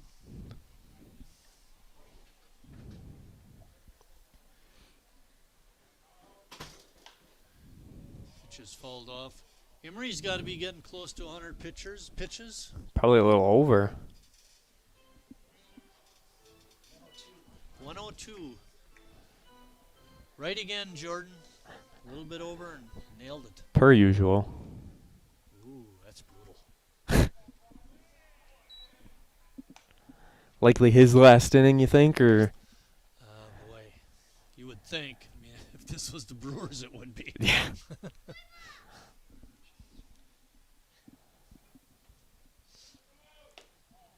Just missed. Just outside. He wanted the strike call. Umpire John Kuhn said no way. And another walk for Emery.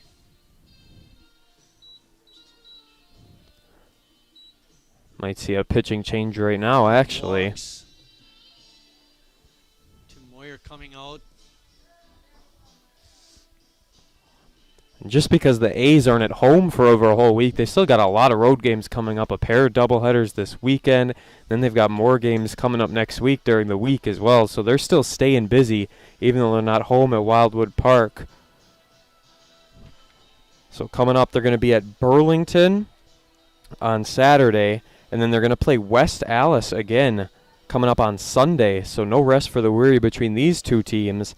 Then on Monday at Menasha, Wednesday at Appleton, and Thursday at Kewaskum before the big Wisconsin State League tournament. And then right after that, they'll be playing Branch in a non-league game at home that Monday.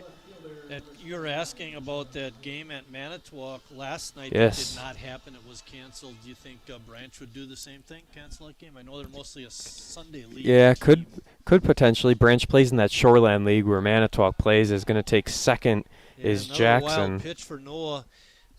Tim Moyer went out, talked to the crew, and wound up allowing Emery to stay in. But he's got to work out of the jam again. They got a runner in scoring position, a run already in. Jonah Meidel is up. Meidel's been a little pain in the side of the A's tonight with a couple of hits, reached on an error. That Manitowoc game last night, it was supposed to be at Municipal Field in Manitowoc. I doubt it was like any sort of field issue or anything like that, because Lincoln the Ships, they're playing high school ball there. So you'd think the field would be in tip-top shape. I'm assuming it was just a numbers issue, and the Bandits not having enough. Tuesday night against South, the field was in good shape then. Yeah, so. Unless somebody left the sprinkler on. Yeah, you never know, but that Branch game being here, unless Branch doesn't have the numbers, I don't see why it wouldn't be played. And the Branch is usually a team that only has 9, 10 guys, something like that, so it's all just a matter of if they're available and can make the trip on a Monday night or not. 3-1. Meidel hits a roller down the first base side, foul. We're in the top of the 6th inning. It's 6-4 West Allis. When we get to the bottom of the 6th, it'll be Brady Z up, Jimmy Jurgensen, and Riley Palmquist. All those guys good hitters. Big pitch from Emery here, and that's going to be cracked in the gap. In left center field, that's going to score a run. Cut off by Walker. He fires it in. They got to play at second. No, it gets away, and that's going to allow the hitter, Meidel, to get all the way to third. So give him a double, and then he goes to third on a throwing error by the left center fielder. It's one of those you want back if you're Emery. You got one pitch to get out of the inning, but instead you're giving up another run, and now I believe Tim Moyer going to pull the plug, and yes, indeed, takes the ball from Emery. His night is done through 5 2/3, gives up 7 hits and 7 runs against this West Allis National squad. Made it longer than Reclitus did Tuesday, which was a 4-inning appearance for Reclitus in that Green Bay game. So the A's get a little more depth, a little more innings out of Emery here tonight, but they've got a 3-run deficit to come from behind for, and we'll see who's on the bump now for the A's.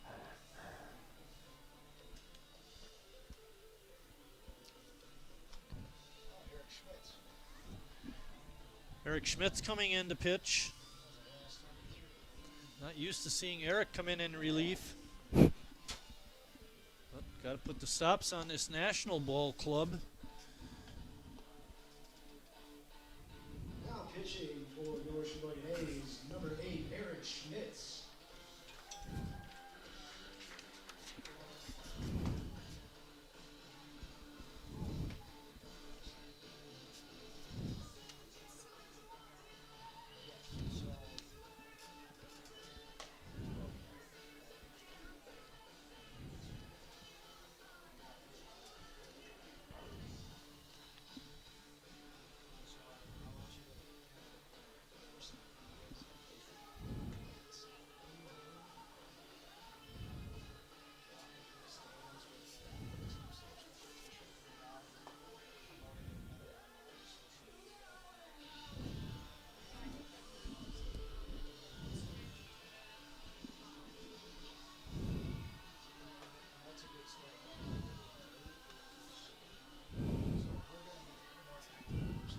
Have some numbers on Noah Emery's outing.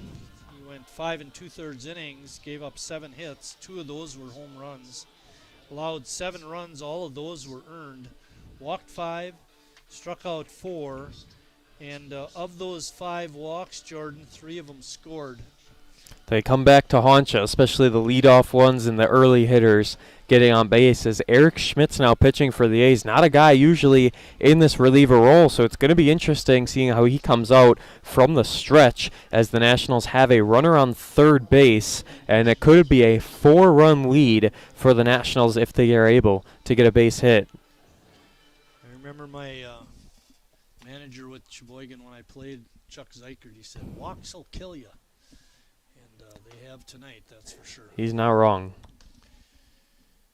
First pitch is in for a ball.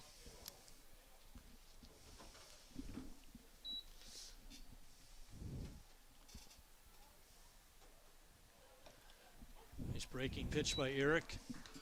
Didn't take him too long to get warmed up. The one thing we can't see from the press box is the Sheboygan A's bullpen, so we don't know what kind of activity goes on over there in terms of who's warming up and when they start. Especially in the dark. I can remember at Old Legion Park. Even worse with those lights on. Like a 40 watt light bulb, and Ronnie Hare's throwing fastballs. A's Hall of Famer. Pitched in a Texas league. It's in the Milwaukee Braves organization. And I didn't stoop down like a catcher. I was catching him standing up. And not a bad idea. Yeah. Safety first. Here there's the slow roller to Nice. He's going to have to hustle and can't make a play. Infield single, scores a third run. That run is going to be unearned. Gets charged to Emery, so his line is now done. He's given up 8. 7 of those are earned. A's have come back from a 4-run deficit before. In the first inning, they were down 4-0, ended up tying it by the second. Haven't had the lead yet in this game, though, which I think is a big key.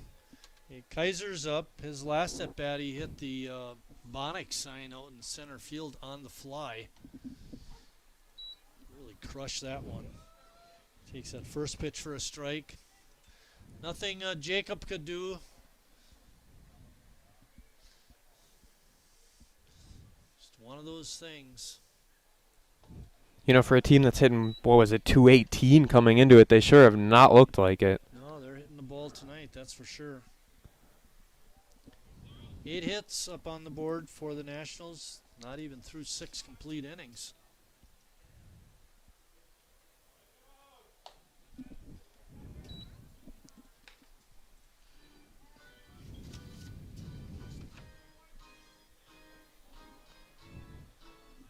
Eric so far has pitched in 2 ball games. Both of those were starts, so this will be his 3rd appearance of the year. There's a roller. Nice hop for Jacob. He throws over to second for the force. We're finally out of the 6th inning, but not before. West Allis scores 3 more runs, and they lead it 8-4. Modern air conditioning, keep inventing new ways to make you comfortable. Carrier, turn to the experts. For your heating and cooling needs, call Advanced Comfort Systems, Sheboygan's only Carrier factory authorized dealer.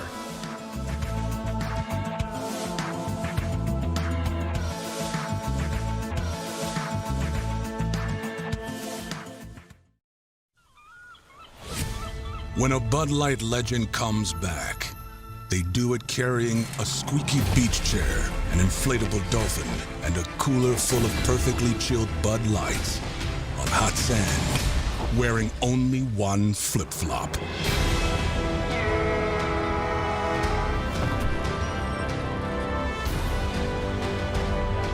Welcome back, Bud Light legends. It's time to take summer by the coolers. Wingism number 1, the Flavor Saver.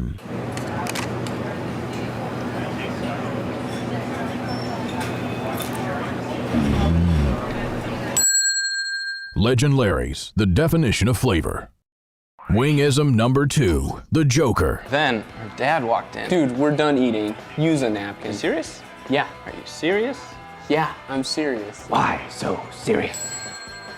Legend Larry's, the definition of flavor.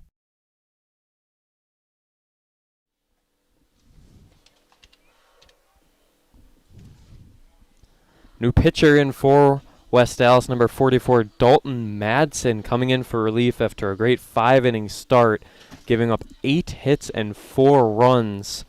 We're going to have the full line for him coming up momentarily as we await the A's to bat in the bottom half of the 6th. Alrighty, here's the difference in the ball game. Bryce Spalding goes 5 innings, gives up 8 hits, which is a high number, obviously. He did give up 4 runs, all of those earned. But the big difference was he walked 1. That one batter that walked was erased on a double play.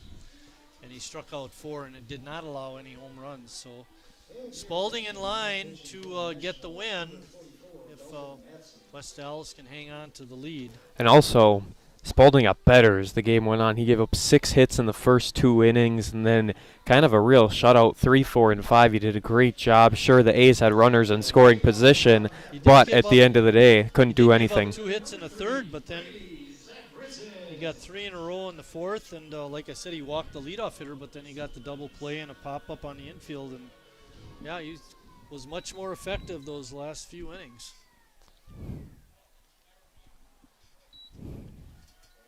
Madsen's first pitch is in the dirt, and Kaiser paid the price. Not too happy about that either.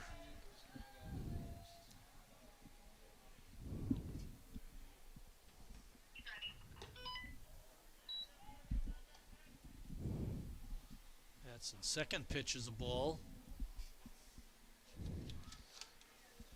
Zach Rizin at bat.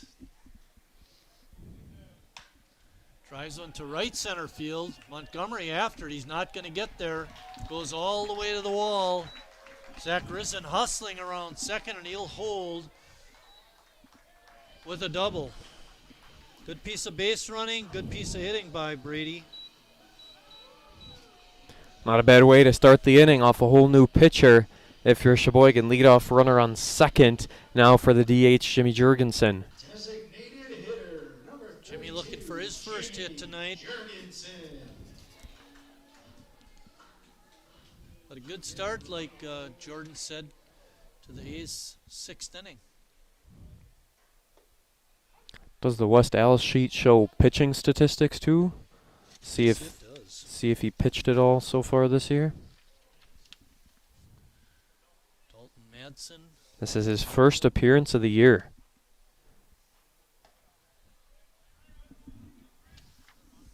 What's the count? 1-1? 1-1. Bryce Spalding coming into tonight had pitched 6 innings, got a win, only gave up 3 hits in those 6 innings he pitched the other night. He's in line for a win in this one as well, potentially. Count is 2-1 to Jimmy Jurgensen. Jimmy, big left-handed hitter. Hit the ball real hard.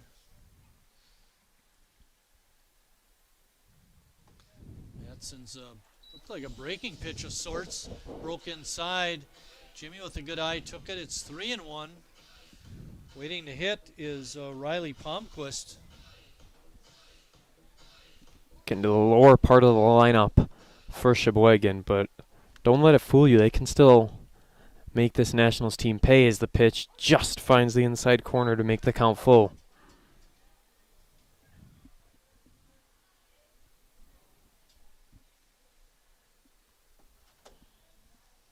Jurgensen looking for a good pitch to hit. It's a slow roller to the first baseman.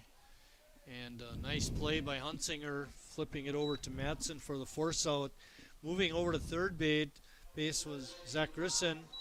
And up next is Riley Palmquist. Riley is 2 for 2 tonight, hitting .294 on the season now with those 2 hits and another chance for an RBI.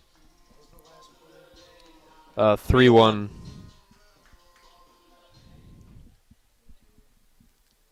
You're welcome. Imagine if we got $1 for every time he asked us that tonight. We'd be doing pretty good. We can almost make a trip to the concession stand and buy everybody something to eat. We could.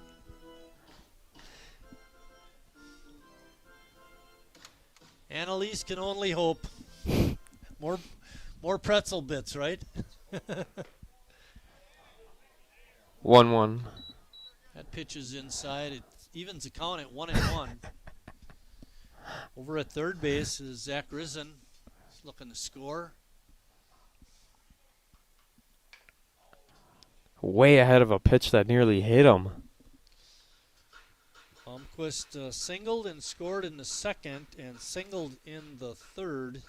We're now in the 6th inning. It just shows how Spalding was able to slow down the turning over the A's lineup, having to wait 2 innings to get the bat. Nearly rung him up on that pitch. as the count evens up at 2. I think Kaiser wanted that pitch called a strike, too. I don't blame him. You never know with these umpires and the low strikes. They're all different with their zones. Drive right down the left field line. It's a fair ball. Let's see if Palmquist can get a double on this one. The throw gets to the infield in plenty of time, but it was off the mark. Palmquist with a double this time. Had a hold up last time when he hit that screamer down the left field line, but this time an RBI double, and Sheboygan in position to score another run with Justin Schnell up. A's with 10 hits. Those are 10th hit of the game, and we're not even through 6 innings yet. And here, Eric Hasenstein out in the stands. It's hammer time. And it's that call by Eric that got the Hammer Time T-shirt in the team store. I'm going to have to come up with something so I can get my own shirt.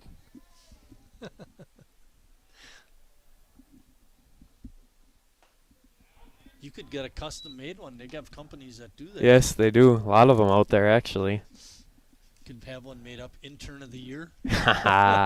Voted by myself.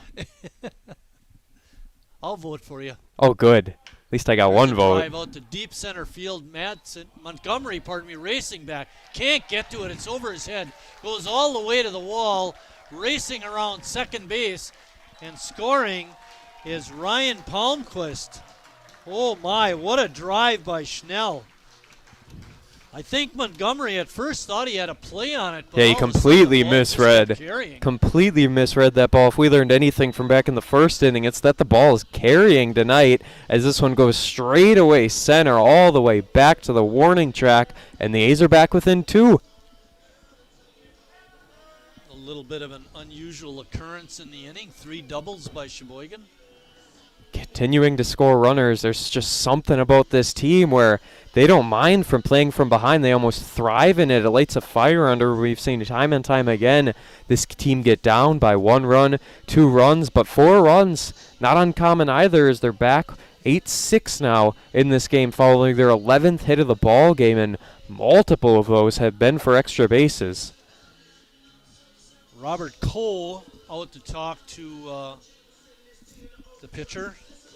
I think Robert is probably serving in the role of pitching coach because Steve Elliott is the manager. But Bennett Becketer's up. See a double, Bennett. Still just 1 out in the inning. 2 runs in, too. We're only down 2. Rodman trying to hold the runner at second. Schnell close.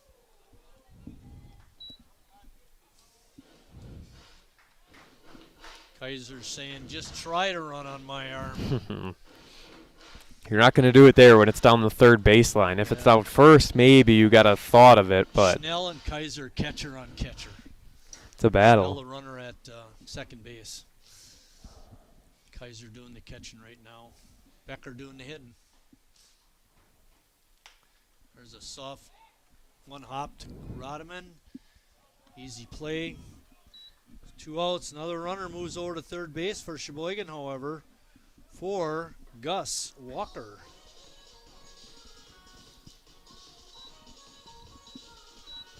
No sac fly or anything like that in play with 2 outs in the inning, so Walker's going to have to come up with something in play to get Schnell home and get the A's within 1. Walker's batting average all the way down to 500 now, 13 for 26. What a bummer, huh? Yeah, time for a hit. Or a wild pitch. You even take a pass ball. Something to get that run in. Keep the pressure on West Allis. There's a line drive. That's a nice, right to the shortstop. I thought it was going to go into left center field, but it just died right into the glove of the shortstop, Jackson. And that ends the 6th inning, but not before Sheboygan gets a couple more runs. It's now 8-6 through 6. All right, fans, it's time to give away a little cash.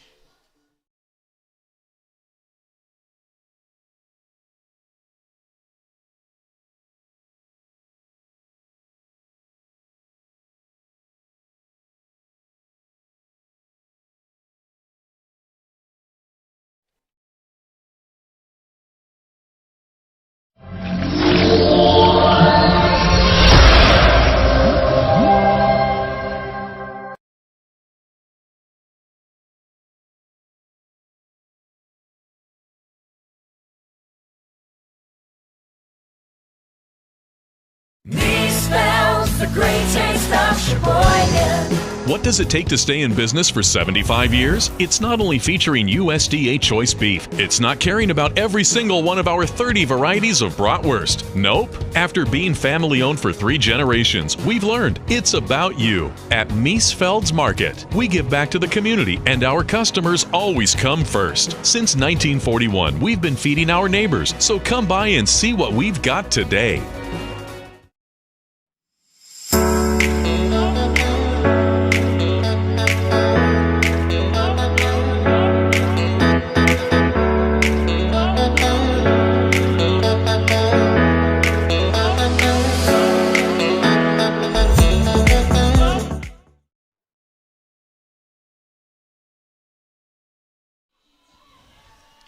Well, they just gave away $161 to the 50-50 winner. You people watching out there in internet land could be here at the ballpark winning that money instead of sitting at home listening to Jordan and myself. I've won a 50-50 raffle one time in my life. I won one, and it was like a measly $60 I won or something like that. No. Did you give it back? No, I took it, but it wasn't a whole lot. Hey, CJ, in your time here, what's the largest 50-50 giveaway that you've had? Was it 300? I think we've done over $300 on a crowd on a night when we have a huge crowd. Granted, it's not the thousands that you're going to win at Milwaukee County Stadium, but for us, that's awfully good. Schmitty back on the mound. It's 1-1. We're in the top of the 7th. Sheboygan now trails by only 2. Ooh.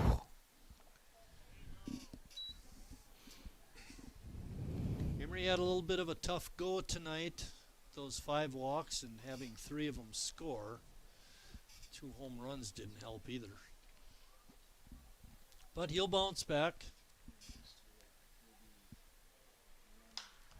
Some pop up. Becker racing back. Walker calling everybody off. And falls down but makes the catch. Made it a little harder than it had to be with 3 A's running for it, and then, like you said, he fell down after for a little extra effect, but got the first out. Good communication out there too, Jordan. That's how you get people hurt. Who caught it? Center fielder made that nice catch, Gus Walker. That brings up Aaron Gecks.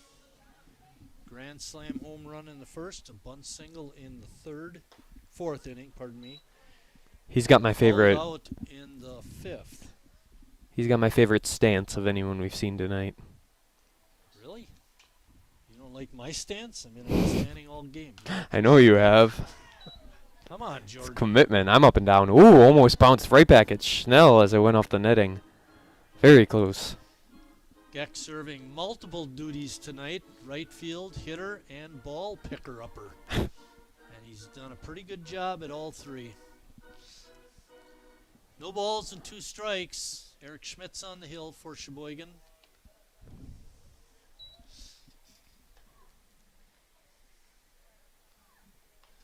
Absolutely no movement by the flag out in center field, Jordan.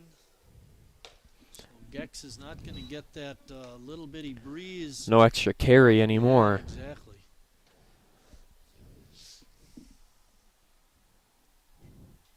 2-2 count.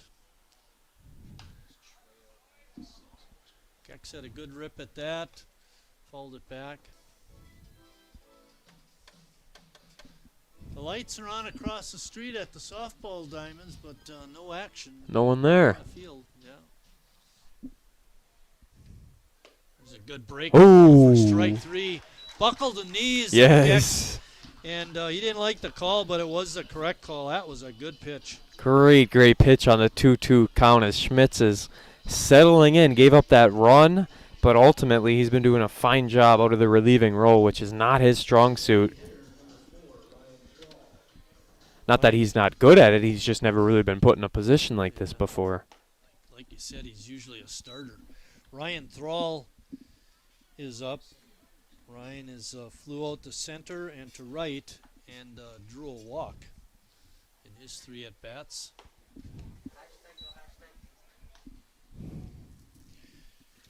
For Sheboygan in the 7th, they'll have Ross Crist, Harry Stelt, and Jacob Neese. 2, 3, and 4 batters in the A's order. That's a good part of the order to get a couple or 3 runs. I mean, if we're going to get 2, we might as well get 3. Might as well just get the 3rd. Yeah, maybe even 4 or 5 at that rate. Just keep her coming. Exactly. Ooh, And a miss. my. Good breaking pitch by Eric Schmitz, and that ends the 7th inning. But West Allis still leads 8-6. January, February, into March and April. Same way through. Every single second, every minute, every hour.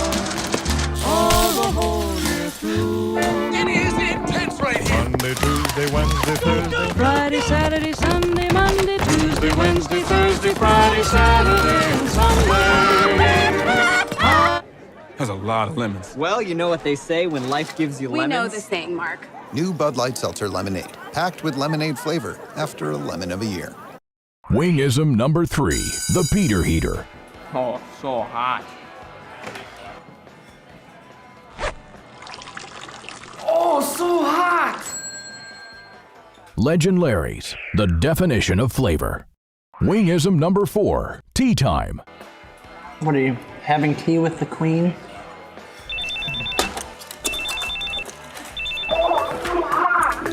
Hello. Nice. Legend Larry's, the definition of flavor.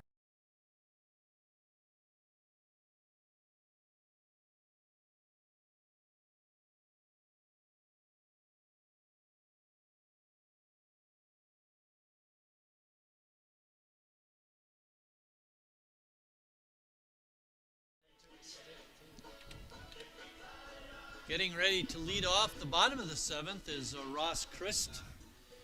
Remaining on the mound for the Nationals is Dalton Madsen.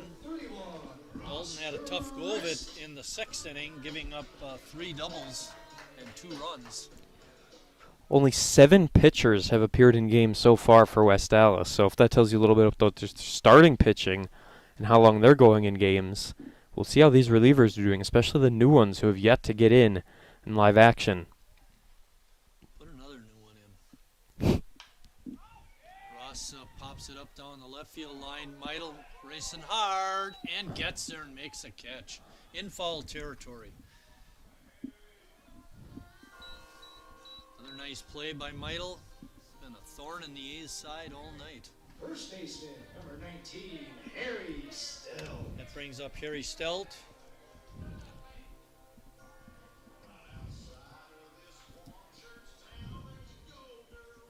That boy must have school tomorrow. Bats anymore. Winding down, and then he can be here all night. Exactly. It's getting late, 9:30. Maybe a 10 o'clock curfew. Got to get home, get some sleep. Shoot, that's my curfew. Yeah, well, you're free to go anytime. Oh, I know you'd say that, Jordan. That pitch is out of the strike zone. Ball 2. 2 balls, no strikes, 1 out. We're in the bottom of the 7th. West Allis up 2 runs. Harry also displays a very good eye. He's an excellent hitter. He's the most valuable player last year. And Madsen's next pitch is in the dirt. Fair ball. That brings up Jacob Neese, the Northwoods chemical cleanup hitter.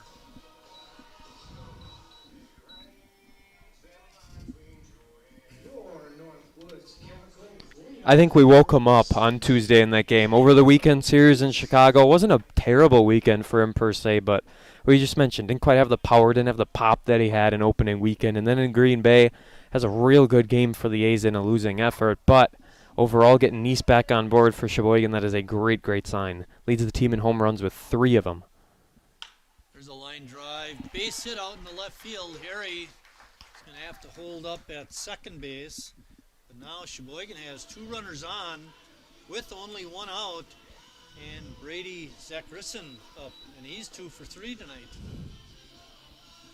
Gonna have a little conversation out on the mound with Madsen, potentially his. Number 3, Brady Zacharison.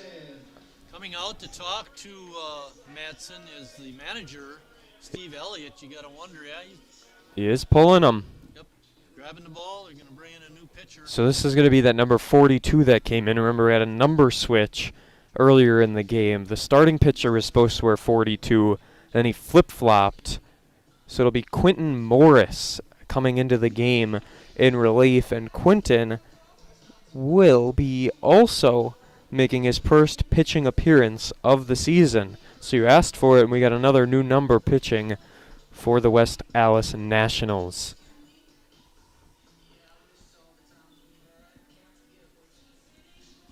I'll give you Madsen's line in just a second. He went an inning and a third. Number 9, Quentin Morris. Gave up 4 hits, 1 walk, no strikeouts so far. Hasn't allowed any runs.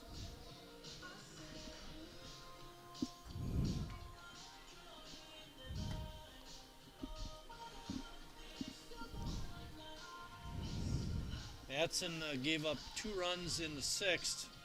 The 3 hits that Sheboygan got that inning were all doubles, and is responsible for the 2 runners on base. So great opportunity again for Sheboygan. His line not quite done yet. Could wipe out the win, potentially for Spalding if those 2 runs are able to come in and tie up this ball game. Schmitz then would be in line to be the winner for Sheboygan. If they started to take the lead, yes indeed. That would feel good for him. Usually a starting pitcher, he's used to getting those decisions, win or loss, and maybe in a relieving role. If the A's are able to score all 3, they could potentially get the W for him. We like to give you a weather report at the beginning of the game. Temperature is 61 degrees, which isn't too bad. Dropped 11 degrees, wow. Dropped 11, but feels pretty comfortable up here in the press box. Per usual, right? Climate controlled. Advanced comfort. We get treated well. Brady Zacharison is up. Brady doubled his last time up and scored. Harry Stelt, not a lot of speed at second base. Right away, Morris. First with Jacob Neese. Little miscommunication right out of the gate between Morris and his catcher. They're trying to figure out the signs. Not a good start. But better get it figured out now before he actually starts throwing some. Exactly. Get it figured out now. A lot of times what catchers will do is they'll put tape on their fingers, because in a lot of these amateur ballparks the lighting is not very good and it's hard to see the signs. But the tape on the fingers, you can then see that a little easier. Morris's first pitch is up high, bounces off the mitt of Kaiser, and both A's runners will move up a base. Big pass ball. It also basically wipes out the double play, as now the runner's at second and third, and this is a very good position for Zacharison. Harry now on third. Jacob Neese out at second. Pitch stays up high for Quentin Morris. Jordan mentioned this is his first appearance for the West Allis Nationals this season.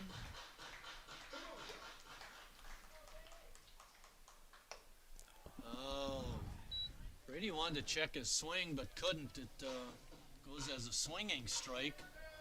Not a very pretty one at that. If you're going to swing at it, swing at it. Might as well. That might be close to a rusty gate right there. That ball was swung at nicely but fouled straight back. Jimmy Jurgensen waiting on deck. I think Jimmy would just as soon see Brady walk, and he'd like to step up with the bases loaded.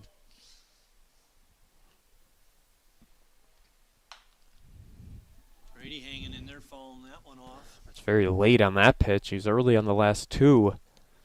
Nice falling a little bit behind.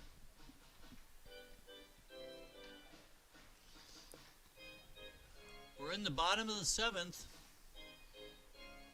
No routine sac flies here with Harry Steldover at third. It's got to be deep enough for him to be able to come in.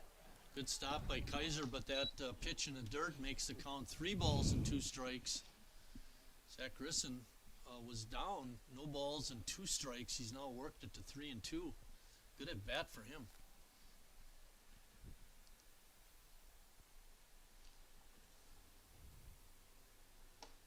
Pitch stays up high, and that loads the bases with only 1 out for Jimmy Jurgensen.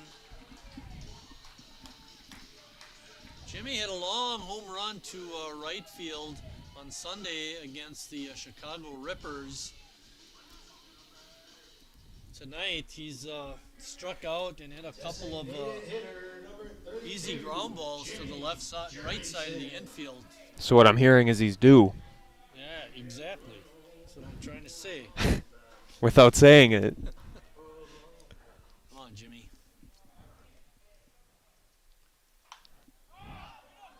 Jimmy swings at that first pitch and fouls it. Kaiser reaches back over his head and makes the catch. And now it's up to Riley Palmquist. That's a deflating one. Yes, right there with the bases loaded, no out, and it's just a little pop out in foul territory that does the job. But the bases stay loaded, nothing happened there. It's all in the hands of Palmquist now with 2 outs. Jordan and I were talking before the game about it's not so easy to catch those kind of pop-ups, and if you overrun it as a catcher, it's always coming back at you, and that's kind of what happened to Kaiser. The ball went back over his head, but he was able to stick the glove up behind his head and make the catch. And, you know, it's not something a whole lot of people think about, but you got all the gear on, so it's not as easy to move back and make a quick move at the last second to try and snag that ball. As it's 2-0 right out of the gate. Count to Palmquist. There are 2 outs. Nice with decent speed at second will be running like the wind. If we get a base hit to the outfield, we could tie up this ball game. Ball hit up in the air in short right. Huntsinger calling and then gives way to Radame, and he makes the catch instead, and that ends the threat for Sheboygan in the 7th inning. Bases loaded, 1 out, and they could not come through with a run. At the end of 7 complete, West Allis up 8-6. And once again, our next home game will be Saturday, June 11th.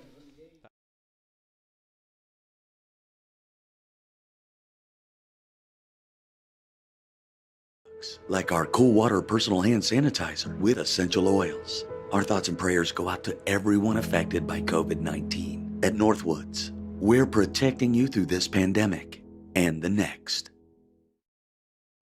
I grew up working in my family's supper clubs. This is where it started with us as far as the fish that we serve at Culver's today. We source the finest cod and batter each fillet by hand and always cook it to order. That beautiful golden brown color and flaky on the inside. The fish fry is a Midwest tradition. It's about families coming together. I love bringing this tradition to guests everywhere. Mom and Dad would be proud. Welcome to Delicious. Last year's financial year, excuse me. Sometimes you need to get out. The great outdoors. Free pickup's easy. Just order ahead in the Meijer app.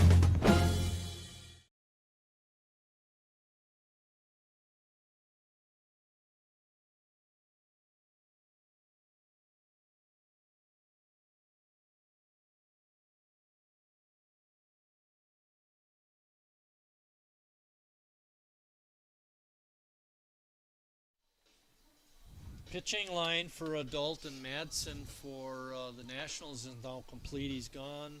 He went an inning and a third, gave up 4 hits, 2 runs, both earned, walked 1, had no strikeouts. A very successful outing for him. Quentin Morris, however, came in and shut down the threat. Sheboygan still trails by 2, and that brings up Dieter Torelli, who hit that long home run right down the right field line. Yeah, it's Tyrese Mitchell, 19. Tyrese Mitchell up, batting for Torelli. I guess a home run isn't good enough.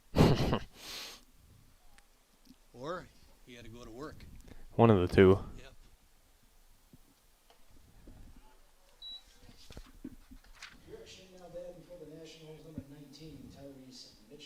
Mitchell is 1 for 7 on the young season. Ooh. Took a big cut at a swing high in the zone.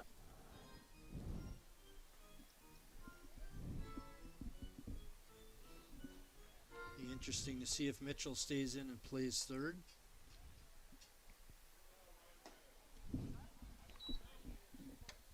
Schmitz gets behind 3-1. It's pretty good if you ask me. Mostly really good control. There's that fastball in for a strike. Wouldn't be surprised to see him pitch the 9th. Unless the A's are able to take a lead, maybe they bring that big arm Blake Coons. Through Schmitz's 9+ innings, he's only walked 1. Slow roller to Palmquist. He gets a throw over in time for the out. Nice play again by Riley. He's had several of those this evening. See, you got 1, 2, and 3.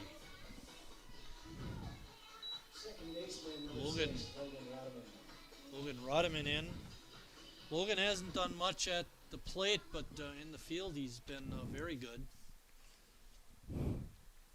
Actually been kind of a steadying influence on the infield. Told Huntsinger to sit down. I'll take this pop-up to the last inning to get out of my way. And it worked, so. It worked, unfortunately. Beautiful breaking pitch inside. Legend for Sheboygan, Gene Mand holds numerous records, but I think any pop-up on the infield, that was Dave Gator's territory. That was his territory. Also a Hall of Famer. And it's good that everyone knows that. Then they're all on the same page. Exactly. Gino never met the pop-up he didn't like. Wanted them all. I should say that he did like. Dave, take it. Swing and a miss, strike 3. 2 outs in the top of the 8th. That's going to bring up Daryl Jackson.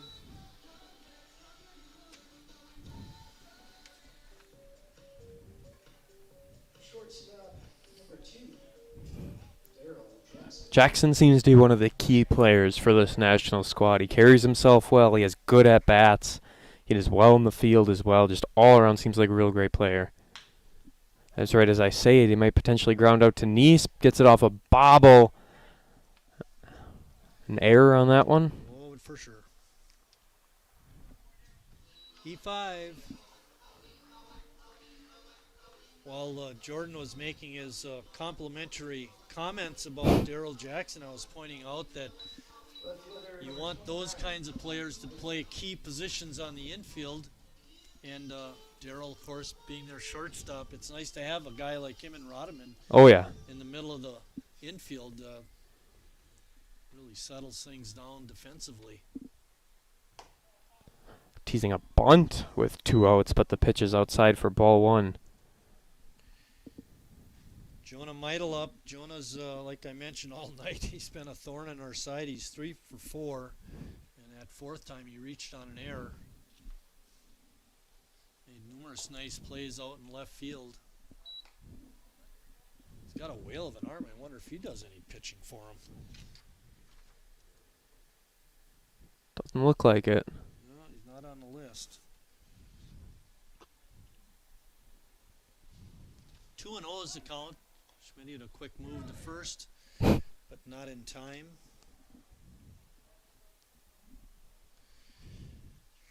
The bottom of the 8th, we'll see Justin Schnell leading off, and then Bennett Becker back to the top of the order. Runner got a great jump and no play on it whatsoever. It's interesting how Eric made that pickoff move to first, and then the runner goes right away on first move. It looked like, didn't it? Yeah, it was. Yeah. He was halfway gone before the pitch even came out. Oh, and this hit Meidel. There's one way to take care of him. on a 3-0 count too. This time. Well, he didn't walk a batter. I think Eric would rather hit somebody than walk him. I guess so, right? He's persnickety about walking batters. Pinch hitter stepping up for the Nationals. 8, Kyle Kalkoff. Kyle Kalkoff. I think his dad is an umpire that works a lot of Wisconsin State League games.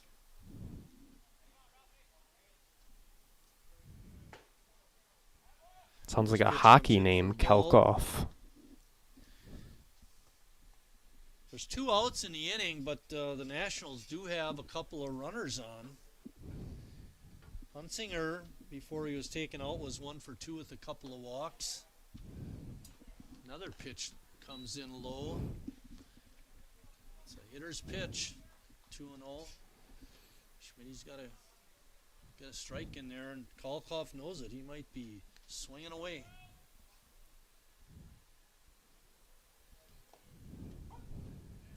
That's one thing about Eric, you know, even with him behind the count, he's not afraid to throw that breaking ball. He throws it well, too. Yeah, exactly. Just going to say that, right. You read my mind again. Again. This is getting scary up here. It's getting good. Oh, man. Well, we just started this year.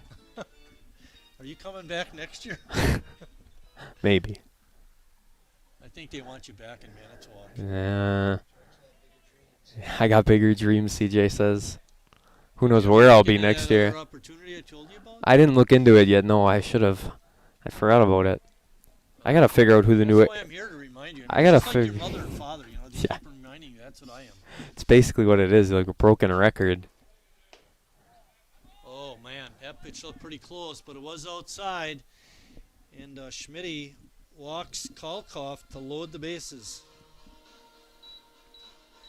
And that brings up Jacob Kaiser. Now we're going to have a meeting at the mound. Moyer. Coming out. Got a pitch count on Eric? 43 pitches. And for someone who's usually a starter, that's not that bad at all. Right, right.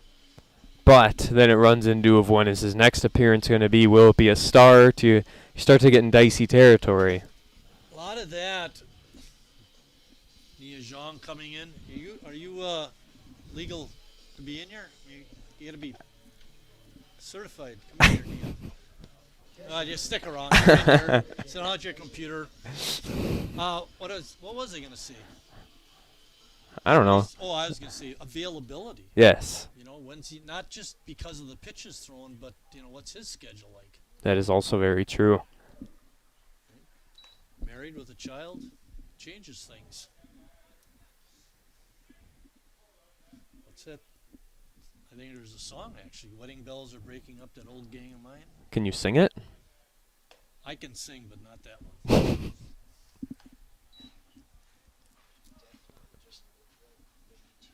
One ball, one strike. There are 2 outs, bases loaded. We got a force on any base. Eric Schmitz trying to work out of this jam. He's pitching a lot inside lately. That pitch looked pretty good. Yeah, just missed. Schmitz giving it a second look, and umpire Coons didn't change it. That's not very surprising. There's a pitch right on the corner. Strike 2. 2 balls, 2 strikes, 2 outs. Big time pitch from Schmitz. Yeah, got that. Get him. Kaiser hit a double in the 5th inning, but we won't talk about that. As you just do. Line drive right at Harry, and he makes the easy catch. And that ends the threat for West Allis after 7.5. They're still up 2. Sheboygan trying to come back. I've never really been into this sappy, corny, mushy garbage. You know what? I'm going for it. You are completely and utterly Awesome. Great. I'm glad you showed up. in my life. I could never get through this world without you. You are really close to my... Heart! I think I'm about to cry. You better not. Every single time I... Get down, get down! There you are. You always have... My back, my back. I'm so glad you're alive. It's like all these tiny little things... Yes, things. ...are serious and kind of important. You gotta hold it like a baby bird. And please be quiet. Listen. You hear that? That's a little something I like to call friendship.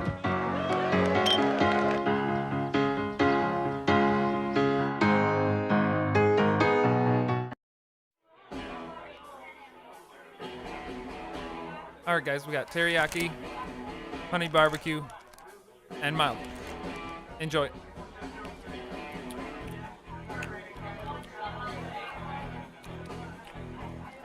All right, DOA wings, hottest on the menu. You got a problem?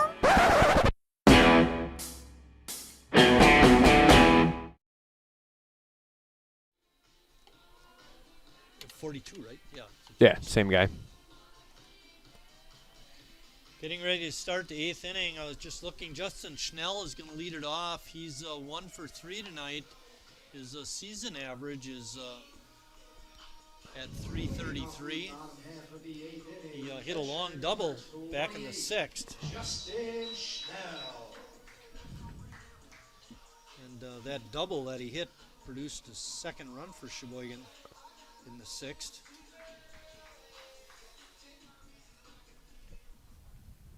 Bennett Becker is waiting on deck. Ooh. 8-9-1 for Sheboygan in the 8th.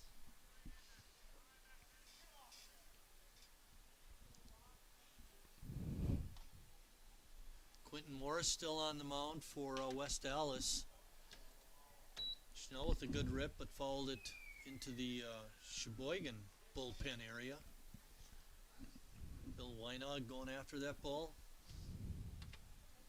He's looking for that dollar gift certificate at the concession stand. It's smart. Yeah, exactly. Pitch is inside. It's 2-1. Got a miscommunication. Talk to Morris. What do you think he's saying, Jordan? He's probably saying, well, we're winning by 2. There's no wind anymore. Just throw strikes. Let's get out of here. Let's go home. It's getting late. Sounds like a good plan. Now execute. Exactly. Give him a nice stern little talking to.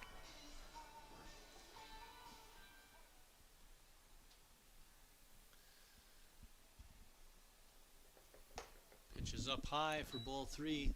Don't think he asked for that one on a 2-1 count. So Tim Mccarver, I don't know if you ever heard of him. He was a catcher for the Cardinals back in the day. Bob Gibson's on the mound, having a little bit of trouble throwing strikes. And so Mccarver comes out, talks to him, and before he gets to the mound, Bob Gibson yells at him, "Get back behind home plate. The only thing you know about pitching is you can't hit it." It's effective. Schnell draws a walk. Good start to the inning for Sheboygan, and that brings up Bennett Becker. Talk about being stubborn, huh? Yeah. I was listening Gibson, to a Hall of Fame pitcher for the Cardinals, also played at one time with the Harlem Globetrotters. Really? Yeah, he's a multi-sport athlete. That's awesome. And a comedian. Wow, he can do it all. Yeah. There's a drive out in the right field. Gecks has a beat on it and makes the easy catch. That's going to bring up Gus Walker. I was listening to a Brewers podcast the other day, and they had Chris Hook, the pitching coach, on, Yes. and they were talking to him, and because Tim Dillard is on it, so he always asks like silly, goofy questions. You know, that's the type of guy he is. Dillard's the guy with the big beard, right? Yep, that's him. And he was asking him a question. He's like, "What do you say out on the mound?" Because he's like, "I know you don't say the same thing every time." And then Hook was giving just some funny stories. He was saying one kid, when he used to coach in college, he would just go around and mess around with them. And even if he's in a bad jam, he would ask him what he had for breakfast, and then he would leave the mound, and that would be all he asked. As this one's going to get by, so an error sends the runners to second and third. Quentin Morris actually made a real nice play to get to the ball, but as he loaded it up to throw it, his feet slipped. And he wound up throwing it wide, and I guess it's Kalkoff was not able to make the play. And as it is, it's going to go as a 2-base error, actually. Or, well, I don't know if we can give him a hit and an error. I don't think you can give him a hit. Yeah, just the error. 2-base error, E1, puts runners on second and third with 1 out. Ross Crist up. It's an opportunity to tie up the game, and that ball goes right over his head. Oh, my, that's dangerous. Quick reactions for Crist, otherwise bases would have been loading and he would have had a headache in the morning. Yeah. Let's give West Allis the headache with a base hit. Falls that ball over. Racing over Tyrese Mitchell, but he runs out of room. Couple of defensive changes for West Allis. Tyrese Mitchell came in to pinch hit, and he stays in and plays third. And Kalkoff came in for Huntsinger, the first baseman, and he stays in to play first.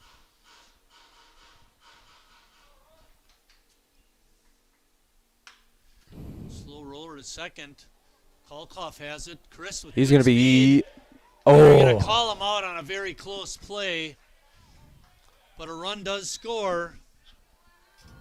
Ross gets the RBI. Another 3-1 putout. That produces a run. First baseman, number 19, Harry Stout. And that brings up Harry Stout. Harry Stout, the best guy you want on the plate for the A's in this situation. Ice in his veins as he's got a runner on third, 2 outs. A's need something to tie it up. Over the weekend, we saw Chicago walk Harry in a key situation. Intentionally, yes. Yeah, it doesn't look like West Allis is going to do that. Morris's first pitch hangs outside for ball 1.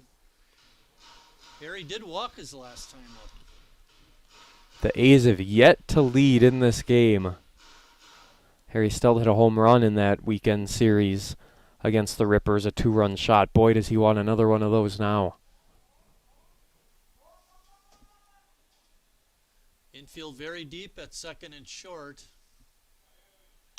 Harry line drive down the right field line. Foul.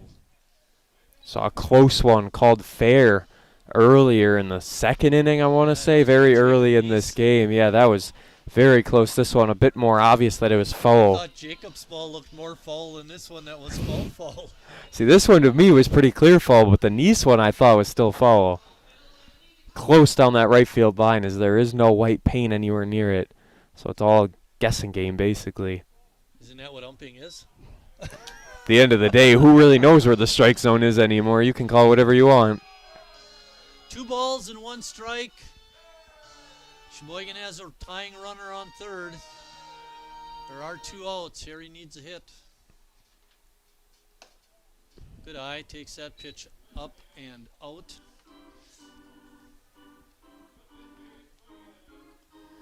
In all fairness, Jordan, I'm going to say umpire Coons and our other umpire, Faru, have done a pretty nice job here tonight.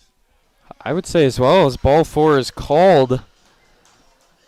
And I mean, I don't think we've even had any questionable calls. I think it's all, for the most part, been pretty good. Maybe just a strike here or there, but that's minimal, and that'll happen every game. Yeah, so.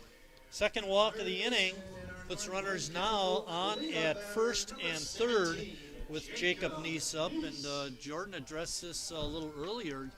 Jacob has been hot recently, and he certainly is tonight with his 3 hits. There's a reason he's batting cleanup as he takes ball 1 way high and inside. I'm glad you mentioned that he's batting cleanup because he is the Northwoods Chemical cleanup hitter.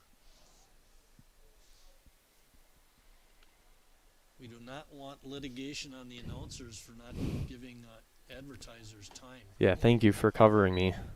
I don't want them after me. I'm just a kid. You're 18. 20. Adult. 20? Yeah? 20. Oh, you're really an adult. You can even have a driver's license now. I might have a license. You know, the key thing is not having the license. You got to have a car to drive. Yeah, it's very true. The license is one thing. Okay, 3-0. Waiting on deck is Brady Zacharisson. Boy, he'd love to come up with the bases loaded, too. See what Jacob does, 3-0. Ooh. Pitch on the inside corner. That was a pitcher's pitch right there by Quentin Morris. That was a good take by Jacob, too. There wasn't too much he was going to do with that pitch. That pitch he could have done something with. You absolutely wanted it, as now the count is full. No bigger pitch yet in this game for Morris than the one right here. Here he'll be on the move. Pitch is high and outside, and that loads the bases again.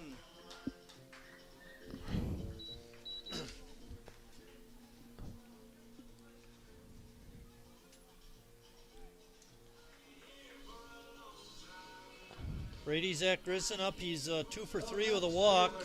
Drove in a couple of runs.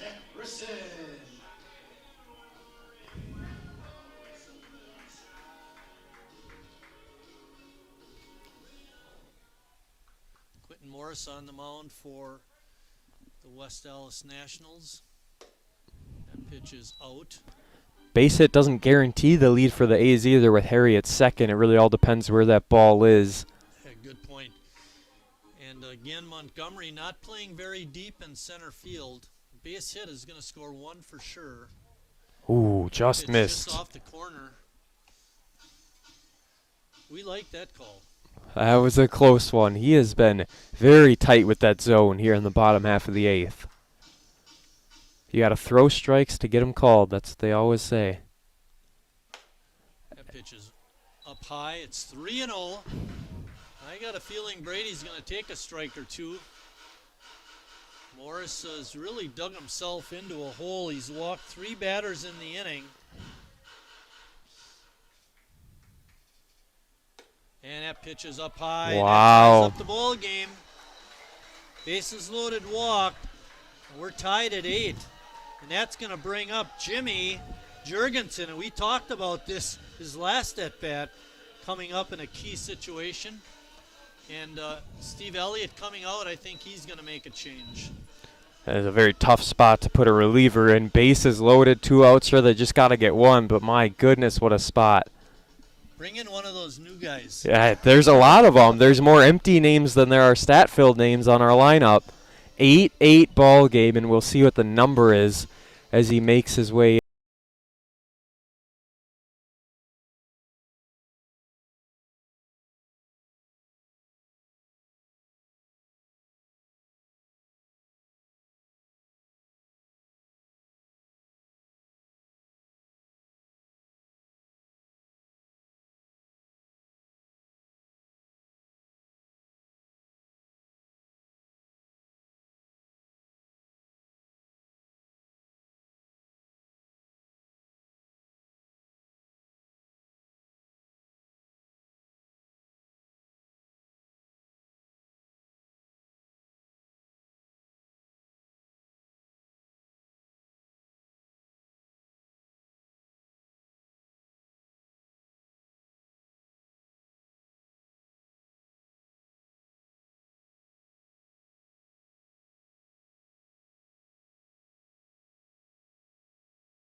Technically speaking, the A's have only lost 1 home game on the year because that Appleton game they lost that was played here, they were the road team in that game, so their only home loss was to the Rippers in Game 3 of that 4-game series.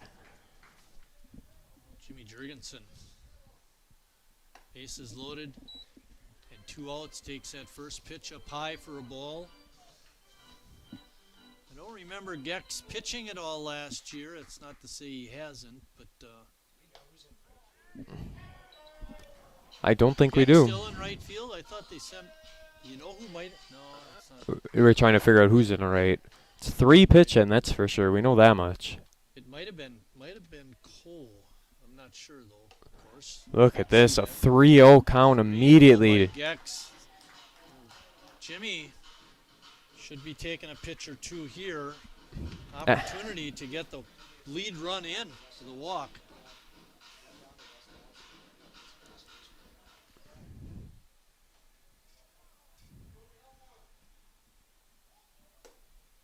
And left it high. And Gecks can't believe it. Oh my. Walks will kill you, Jordan. You've said it all night long, and it's the big story here is for the first time tonight, the Sheboygan A's have the lead. Riley Palmquist up. Let me ask you this, Jordan. Riley going to take a pitch, or is he going to be swinging? Oh, you wait until he throws a strike at the plate. There is no need to swing at anything. Make him throw that strike. Sheboygan has come all the way back. They were down 4-0 in the first. They tied it at 4. West Allis went out to an 8-4 lead. And again, Sheboygan able to come back, and this time come back and get the lead. 3 runs here in the 8th. They scored 2 in the 6th to make it close, and hopefully they can keep things going. Good stop by Kaiser on a pitch that was outside. It's one thing to get the lead. Now it's a matter of, can you expand on that lead? Sure, you have 2 outs in the inning, but you got 3 runners on, and then can you keep the lead in the top half of the 9th? That's the next big question. Will it be Schmitz or maybe will it be him or will it be Coons? He's really proven to be a big-time reliever. Palmquist had a good rip. Good pitch that time by Gecks. Been put in a tough situation, like Jordan mentioned earlier. That is not easy to come into.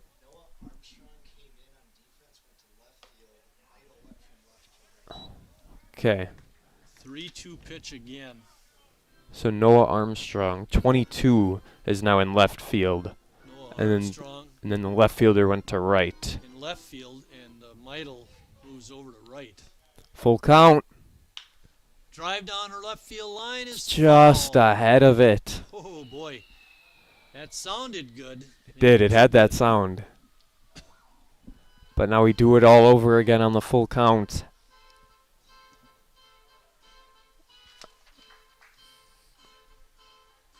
A's have dropped 2 of their last 3. But now coming from behind here in the full count pitch once again. Oh! Called on the inside corner. Riley takes the bat and hits himself in the helmet. He knew he should have at least offered at it, but he didn't. But that's okay. Sheboygan now has a 9-8 lead. We're heading to the top of the 9th. Keep inventing new ways to make you comfortable. Carrier, turn to the experts. For your heating and cooling needs, call Advanced Comfort Systems, Sheboygan's only Carrier factory authorized dealer.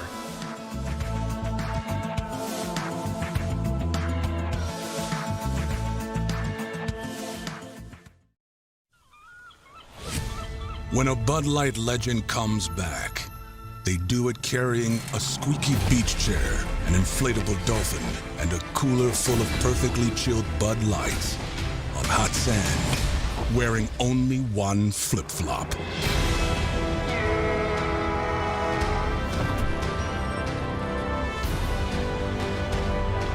Welcome back, Bud Light legends.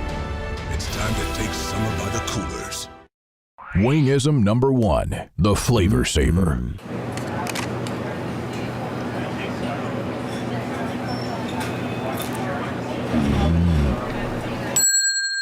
Legend Larry's, the definition of flavor. Wingism number 2, the Joker. Then her dad walked in. Dude, we're done eating. Use a napkin. Serious? Yeah. Are you serious? Yeah, I'm serious. Why so serious? Legend Larry's, the definition of flavor.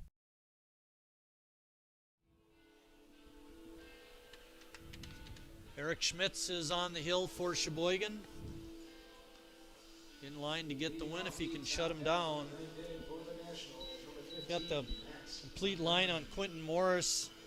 He went an inning and a third, no hits allowed, did give up 3 runs. 2 of them were earned. His error was very costly in that inning. But what really hurt were the 5 walks. Isn't that crazy? You don't give up a hit, but you give up a few earned runs in the process. Beautiful breaking pitch from Schmitz, who is indeed staying in this ball game to now in line for the win for the A's. Great comeback by Sheboygan. It's like Jordan mentioned last half inning. Now it's a matter of holding it. They were down 4 twice in this ball game. Back in the first inning, right out of the gate from the grand slam, fell down 4-0. Then they were down in the 6th inning by 4 runs. They closed the gap to 2 as there's a grounder. Denise at third, he's got it. Nice throw across, gets the speedy Montgomery. It's a big confidence booster as well for Nice over at third. He struggled from time to time at the position. He gets the big first out of the inning. Here comes a guy who's had a huge impact in the ball game in many respects. Aaron Gecks hit that grand slam home run in the first, made some nice plays in right, and finished off the Sheboygan A's 8th inning on the mound. And correct me if I'm wrong, but he's not in line for the loss. It's Morris who is. Correct. Even though he gave up that run, which put the Nationals down 9-8.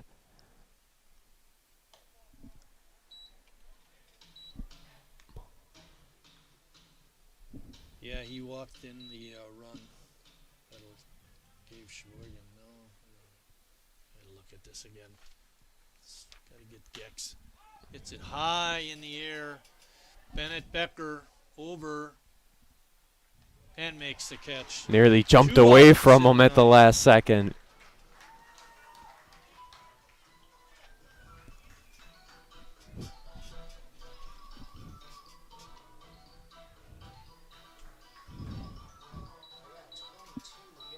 Yeah, me too. That's Armstrong? Noah Armstrong. Noah Armstrong came in late for Thrall, the DH, to play in the outfield when Gecks came from his right field position into pitch. What a time for your first at-bat of the game, down to the final out, down by a run. He's late on both of the first two.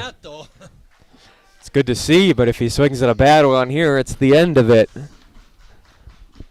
Falls behind 0-2, back-to-back late swings, fouls him off. Schmitz 1 pitch away from getting the win in relieving role. Swinging a foul. It's interesting. I was thinking about what does Schmitty do now? Does he waste one or does he come right after him?